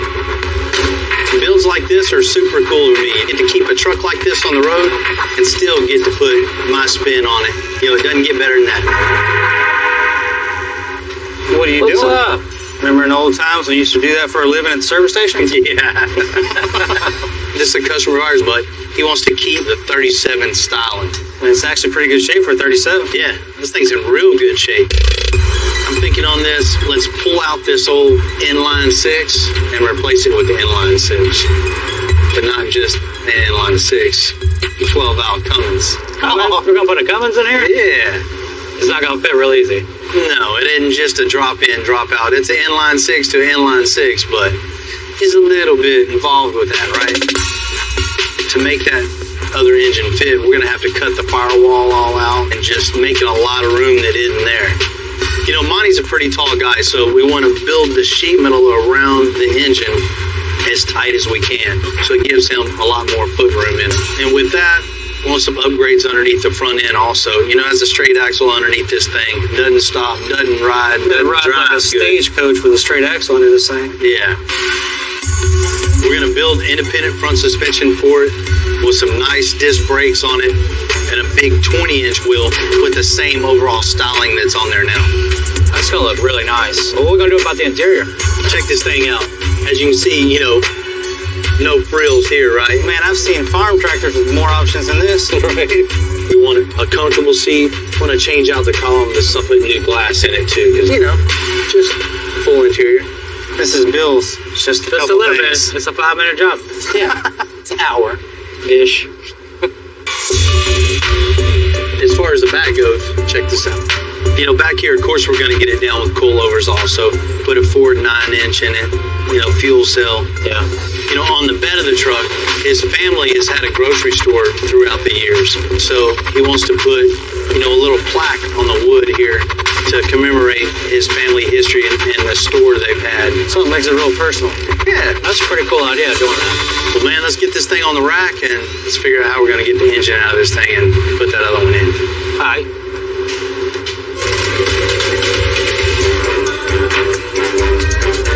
As good as this truck looks after 80 years, you just don't know what Tim and Jamie are going to find after tearing down. Oh, man, what do you think? Little baling wire right here. Little coat hanger right here. Gas tank's had a couple issues in the past. You can see where they patched it a couple times. That's little clevises from the local hardware store. Check that out. Man, I know my grandfather do whatever it took to stay out in the field. He farmed that field from the time the sun came up to the sun went down. This looks like Well, enough looking at it. Let's get it done.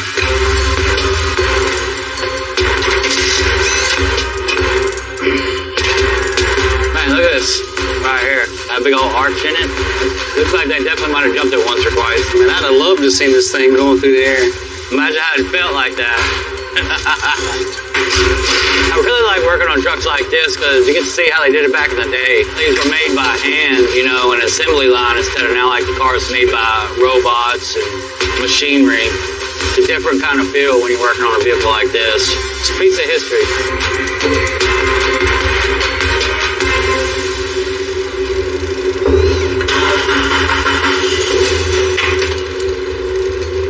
Ready? Probably good. Can you lift up? Can you pry right there with the pry bar? Yeah. I'm gonna pry it out and it's gonna flip up. Okay, back up just a little bit. Okay, up. Up, up, up, up, up. All right.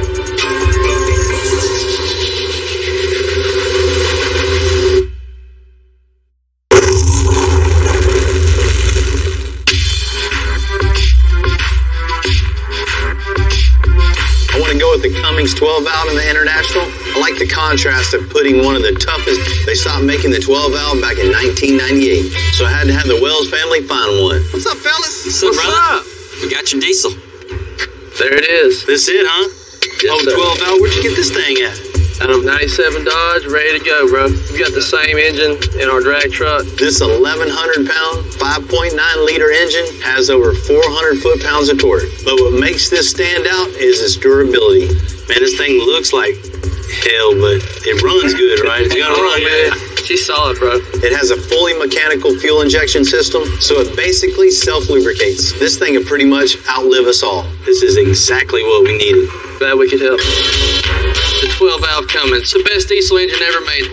So you can't beat these things. Once this thing's all done, we'll have awesome fuel mileage and this much power in that little over truck. It's gonna get it, that's for sure. It's huge, man.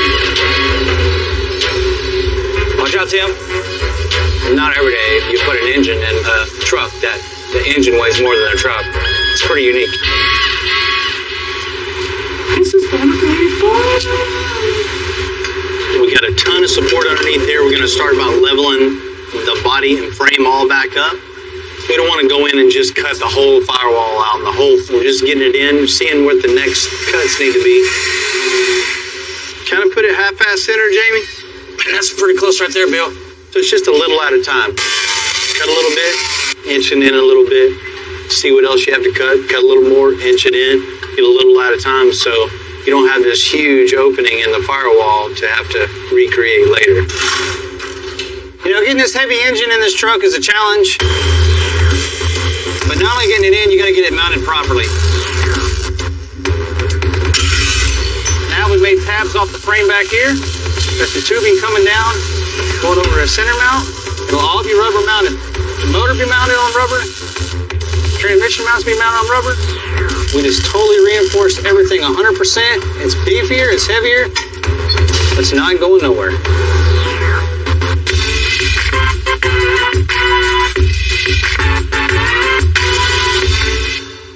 Ready? Pretty much anytime you go with a bigger engine, it's going to come with a bigger transmission. So I'm making a bigger trans tunnel and a new subfloor. So we came in with some 3/4 inch square tubing, built a new structure. That's going to be the skeleton that holds the new floor. So we'll cut some sheet metal. Sheet metal will connect the firewall, and we'll be done with the floor.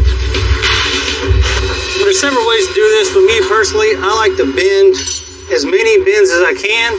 It's less places you have to weld to do and less heat on the panel. I'm going to drill some holes so when I push it down from the top, I can weld it from the top. And you look up from the bottom, you don't see any welds, you don't see anything, it's all slicked out and looks good. Back when this International rolled off the factory, it would have been hard to imagine the torque we're putting into it. So we got to build a whole new super heavy-duty suspension, starting with these control arms. From the center of the bolt hole to the center of the ball joint cup, we've laid out for exactly 10 inches. So now what we're going to do, we're going to build some pipe to come over to connect the ball joint to the bushing. That's going to be the structure of our control arm. Now we have the skeleton all done up. Jamie's making a plate that's going to go in here. All this will be welded together. together, and the plate will be welded on this to make everything extra strong. We need the transmission jack over here. Fill up a little bit. So once we got the bottom control arm on, we'll put the spindle on, the rotor on, make sure everything functions, everything's good. Then we'll make the coilover mounts. These two tabs right here are going to weld to the plate. Watch your finger. The plate is going to hold the arm. That's what's going to hold the truck up in the air and give it adjustment. Cycle it up and down, see how good it stays up and down, and we'll go from there. Front suspension's all mocked up, so Tim and Jamie are moving to the rear and start notching the frame. The stock frame rails have a natural curve over the rear axle, so we're just going to open up the notch a few inches. It'll maintain the structural integrity while overall changing the stance and look of the truck. What I need to do now is contour this flat bar to the shape of this radius right here. So sometimes it's about just getting your piece pretty close and then just forming it in as you go. So I'll start cranking it with this C-clamp, just getting it in the shape. And I'll keep tacking welding it until it's perfect.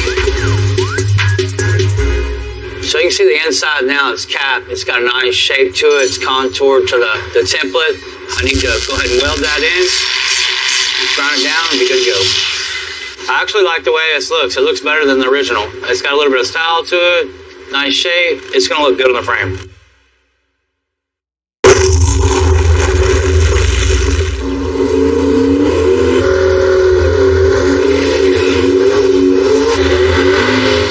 Dave and Daniel's truck looked good in the garage, so they invited me out to Houston Motorsports Park to see Daniel take some runs. Man, that thing looks mean with that big old turbo thing in the grill. It looks like fun for sure. This ain't one of them $200,000 builds, you know. We built that from the junkyard. Just what you had, just make it work. So far, it's been doing good.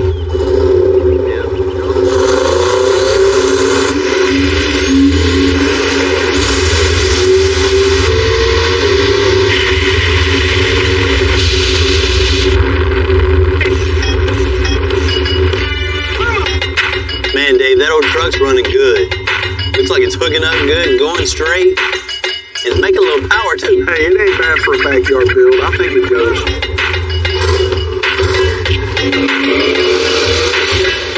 You know, for Daniel and Dave to put this truck together with just parts they have laying around and make it run as good as it does, you know, they did a real good job.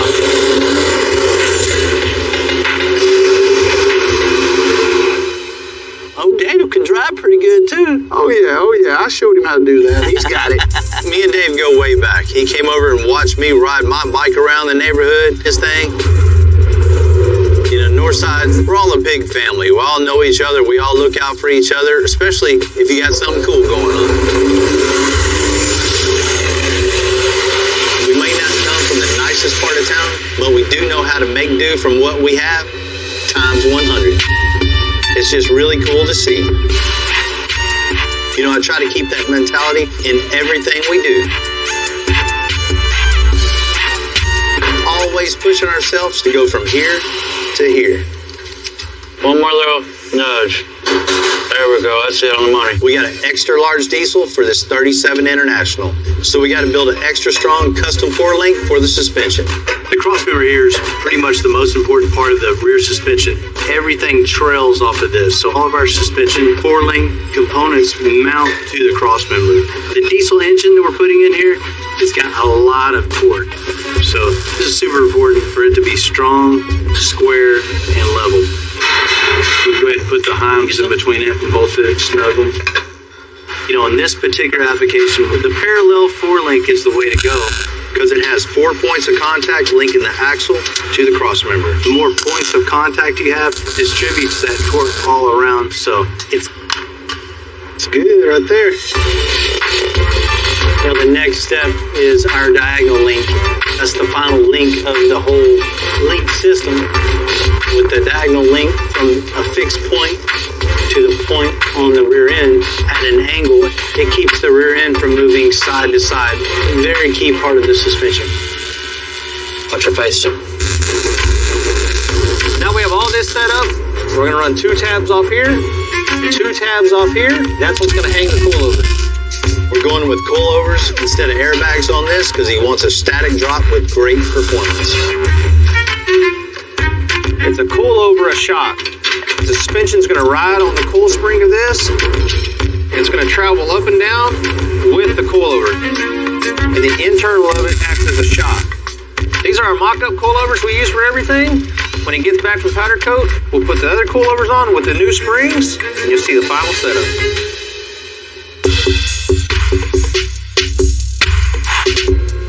Now that we button up the suspension on the 37 International, Tim and Jamie are going to reshape these fenders so we can get that big old wheel in the back.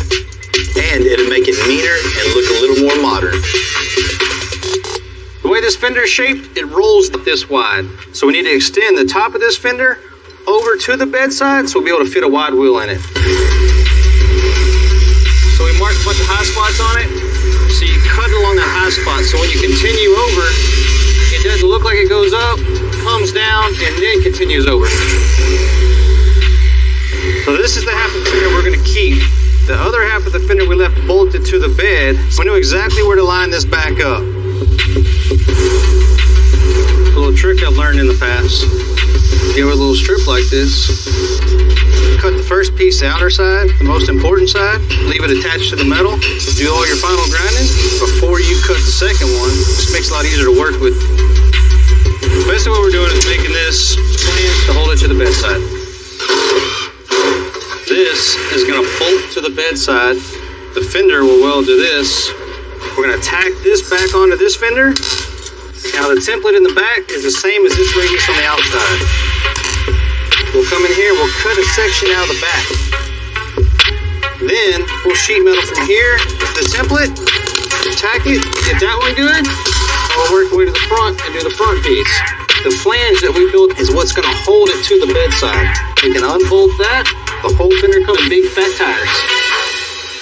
It's what the truck needed in the back instead of that little... Definitely. It looked like a motorcycle fender in the back, where now it looks like a fender. You had to throw something in there about a motorcycle. Yeah. I don't think so.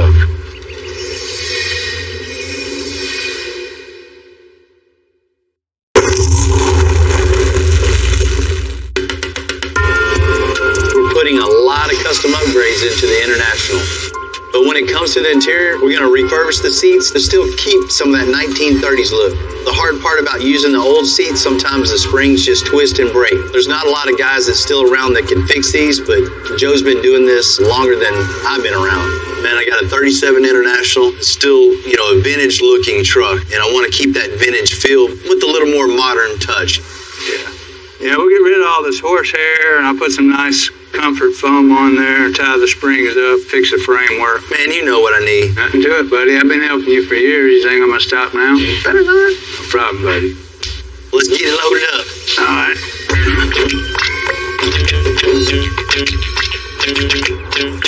Bill's been my friend since he was a boy. When I first built this first building, and he said, "Oh, I can do that," and I said, "Yeah, no problem." But he never stopped. He just kept going, building more and more and more.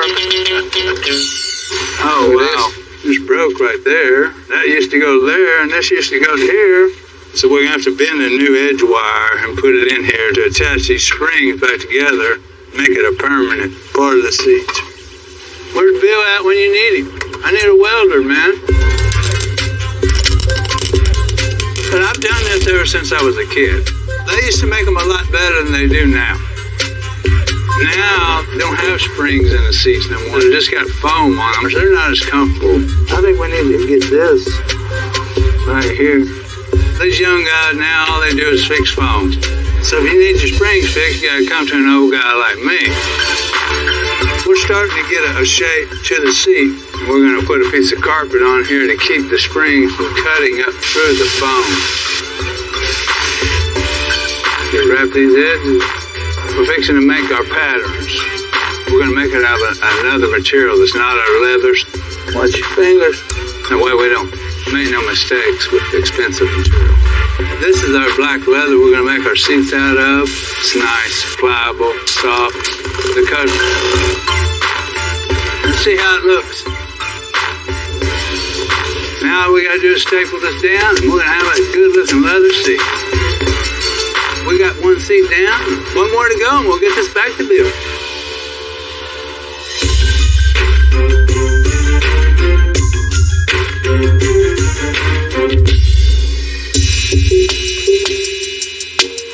Monty loves the vintage feel of this truck, but he wants modern touches on it. So I called my boy Lewis in. He's going to build some wood panels for the side of this bed. Still give it that vintage feel, but with custom touch. What's up, man? Man, need your help again. All right. What do we got? Monty would like to pay a little homage to his family's history. His dad has had, grocery stores in the past. I need a wood panel for each side of the bed and put their name in the bedside here somewhere. Yeah, that'll look good. The wheels are going to be a charcoal. The inside's all dark. So I'd like, a dark stain on this thing too, so it ties everything together. Okay. Well, if you're going charcoal on the wheels, we could do something really cool and go with a Shosugiban finish. What? A Shosugiban finish. The traditional Japanese finish used to preserve wood, and what we'll actually do is char the wood to give it that charcoal appearance. And nobody else would have it, that's for sure. And that sounds cool, man. Let's do that. Okay, sounds good. Ready to get it? Take this over here and get started. We're going to take this piece, take our router and route it to the exact shape and give it a little profile on the edge. We're going to put some nice styling on the sides of it so it's not square, and it gives it a really nice detailed edge.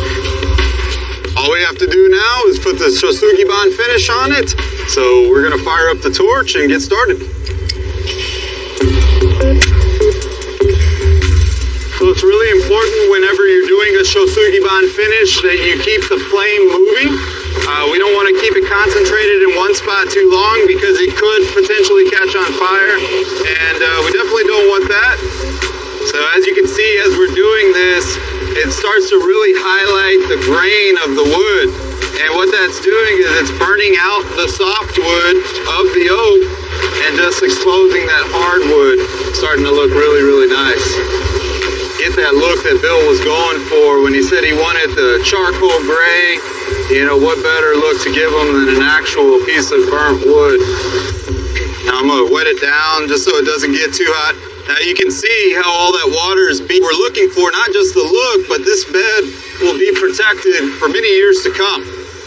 Okay, so now that we've got the Shosugiban finish done, we're going to get the letters engraved onto this, and then it'll be ready to put on the truck. For me, one of the best parts of building custom builds is that it's art. But this ain't no sculpture, we get to drive them. And the more I think about David and Daniel's drag truck, the more I want to give it a run. I at least gotta ask. Look like they're around here, so they're probably out back messing around. What all my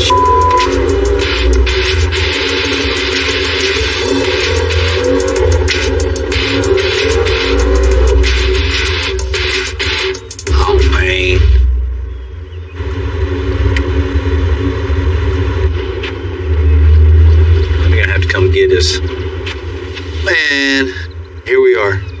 Little shortcut turned into getting stuck. And that's one thing I hate, being stuck in the mud. And once again, we gotta come and save Bill's ass. Once again. When I come back there seeing Bill stuck in that mud and he had on them pretty white shoes, I just could not believe it. I think we're getting some boots for Christmas. Yeah. I know much, man. Need a little help here? Man, please, dude. We take care of you. Already know that. Don't get it all muddy, Bill. You didn't bring me a blanket to lay on? Sure. Hey, hold on. I'll be right back with that. Yeah. I wanted to talk to you about that race truck. Do I need to go get it to pull you out? Nah, I don't recommend that. Man, I might need to take that thing for a little ride. I don't know. Look what you're doing back here. You never been stuck before, huh? No. We're going to take it out next weekend, man, but I think we got other problems now. How about next weekend? You won't let me drive? She's ready. Anytime, man. All right, cool, man. Let's get you out of this right now, Bill.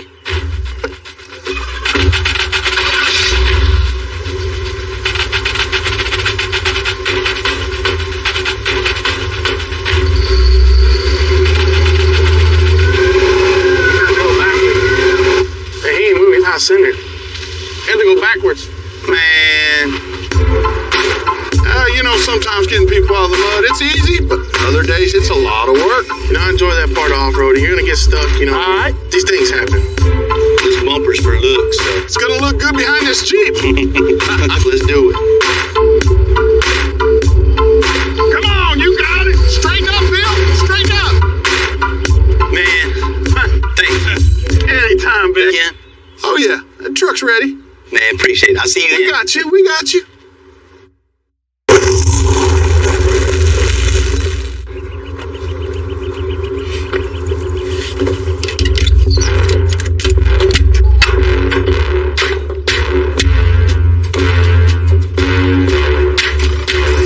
Appreciate David and Daniel inviting me out today.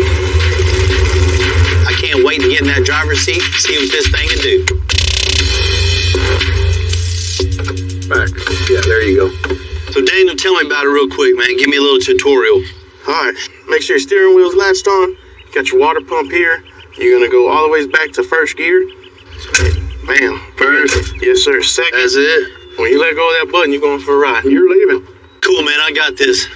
Let me suit up and let's see what this thing will really do. Let's do it. Yeah. You gotta have this on. In case you catch on fire. I know you like to go in circles, but we'll see how your driving skills are straight. Keep it straight.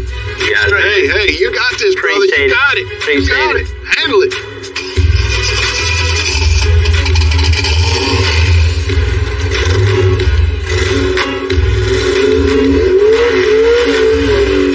I'm doing a burnout. I can feel, you know, this thing's got a little power.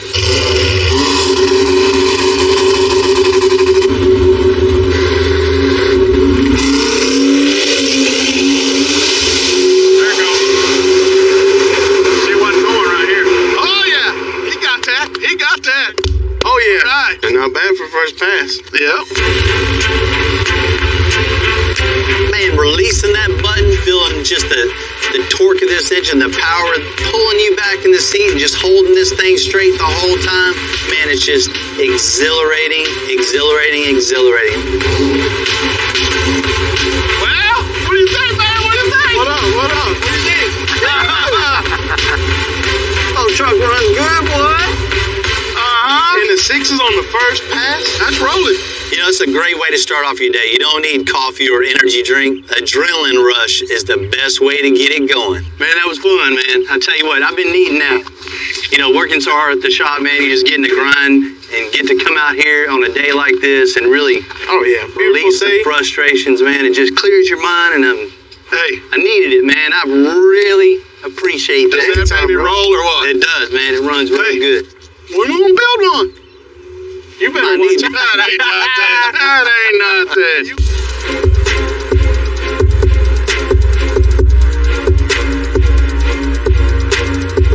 To fit the 12-valve diesel and the 37 International, we had to pull off the turbo, amongst other things. Once this thing is running, the Wells family is going to have to figure out how to put all that stuff back on there and make the hood close. That 12-valve, it's in here. I see that. Yeah. But there's not a lot of room under the hood of this thing. Yeah, Bill, for sure. I can tell we're going to have to move this charger, run a new custom intake to the compressor on the charger, return line, oil lines, fuel lines. This thing will fire up today, no problem. Cool. Let me know if you need something, man. Thank you, bro. So we got a big engine, very little space. So first things first, we got to figure out what we're going to do with this turbo. We're going to have to move this manifold, pull it in more, so you can run any exhaust or piping in here that we need to do. That's going to be tight, especially here. Oh, we're going to have to lower it. Yeah, if we can cut this off and weld that flat and drop it down, then I can put a 90 there. We're going to have to modify the exhaust manifold and move the turbo up and forward so we'll have room for the downpipe. Because this turbo weighs so much, we want to keep as much metal on this manifold as we can, give us more welding surface, and keep this area strong. Alright, that looks good. Let's pack it up.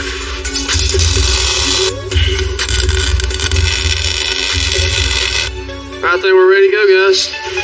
Alright, Clay, work the starter. TJ, when you start getting fuel up there, Dad, just stand there, look pretty.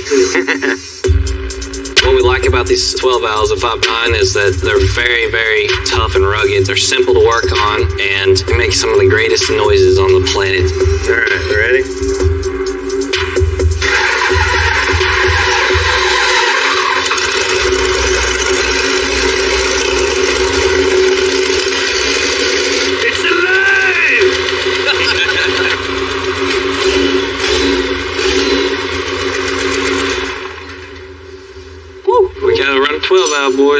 Turbo's finished, fuel lines are ran. All that's left now is just make it look pretty.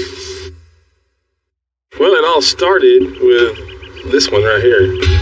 The first truck I ever got was a 2001 Dodge. My mom drove it forever pulling her horses, and it quit running one day. He said, look, for your first truck, you fix it, it's yours. And I researched it, fixed it, it's went from there.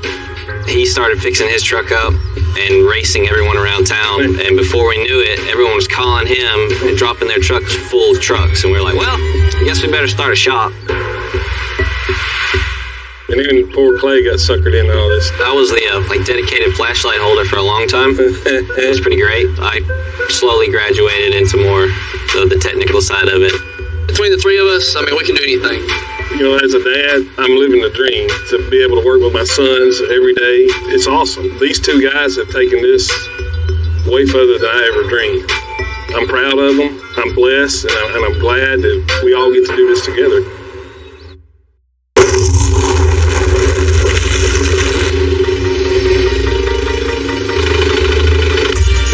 This real quick. We got the chassis back from Powder Coat on the 1937 International Harvester, and it's all hands on deck putting together the rolling chassis with custom 20-inch wheels and tires. Bring it down just a little bit, Tom. Stop. Looks at home right there, right? Looks nice. Looks good. You know, if you look from the outside, all the changes are pretty subtle. But this thing is completely transformed.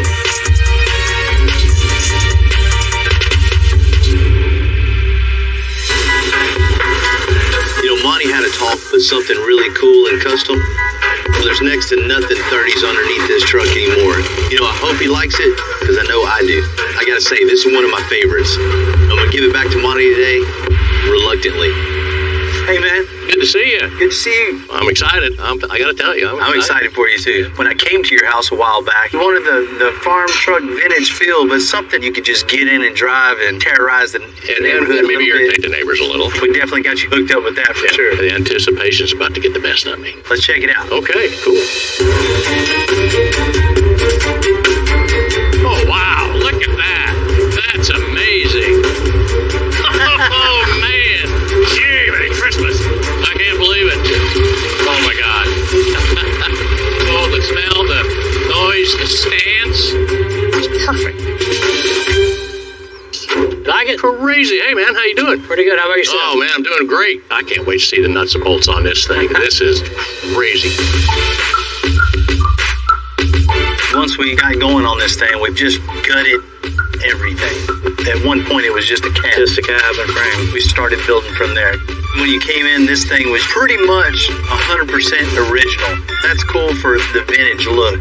As far as drivability on this thing, one of the main things I know you wanted was that diesel engine, so we got a Cummins 12 valve in this thing. Put a 12 valve Cummins in this thing? Wasn't an easy fit in this truck. Oh my God. Look at that.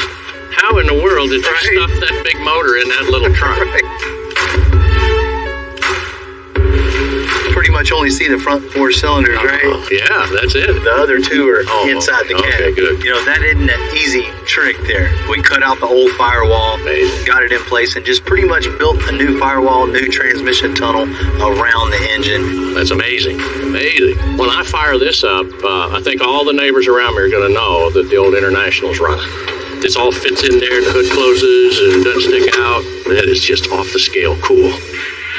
We took out the old straight axle, the over end, and we just scrapped all that. Yeah. Built an independent front suspension, 4-link, a new 9-inch in the back with all coilovers all the way around. This thing can handle any torque this engine puts out.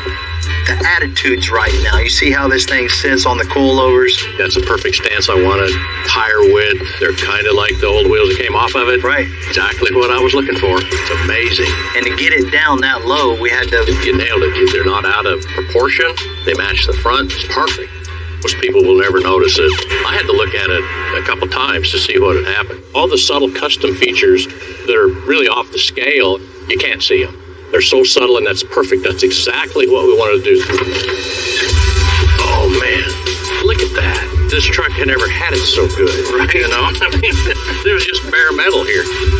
That's awesome. Still, you know, the original seat, but just, you know, totally redone. Still has that, you know, the vintage look, but still has that custom feel also. I'd say you nailed it because it just was all brand new. I think you're going to be just very comfortable inside there when you're passing everybody up. Yeah, I like that part, the passing part. You know, Monty, you had those steak pockets on the back. Yeah. Steak belongs on your plate, not on the bed. So we filled in all the holes where the steak pockets were. We moved the wood down on the bed sides, and it has a spot for your family son. I like that a lot. Subtle, but it's important to me that it's on there. Man, it was really nice to be able to work on something old like this, you know, from seeing like a Nebraska truck, then taking it to where we brought it today. It's nice to see a finished product and have you guys run like yourself. Yeah, man, you nailed it. Thank you guys very much. That is awesome. It's crazy good. I can't wait to get out. And you know, once again, my guys killed it on this. Hey, Monty, enjoy this truck. You're going to have a lot of fun, you know, driving, cruising, and terrorizing the neighborhood.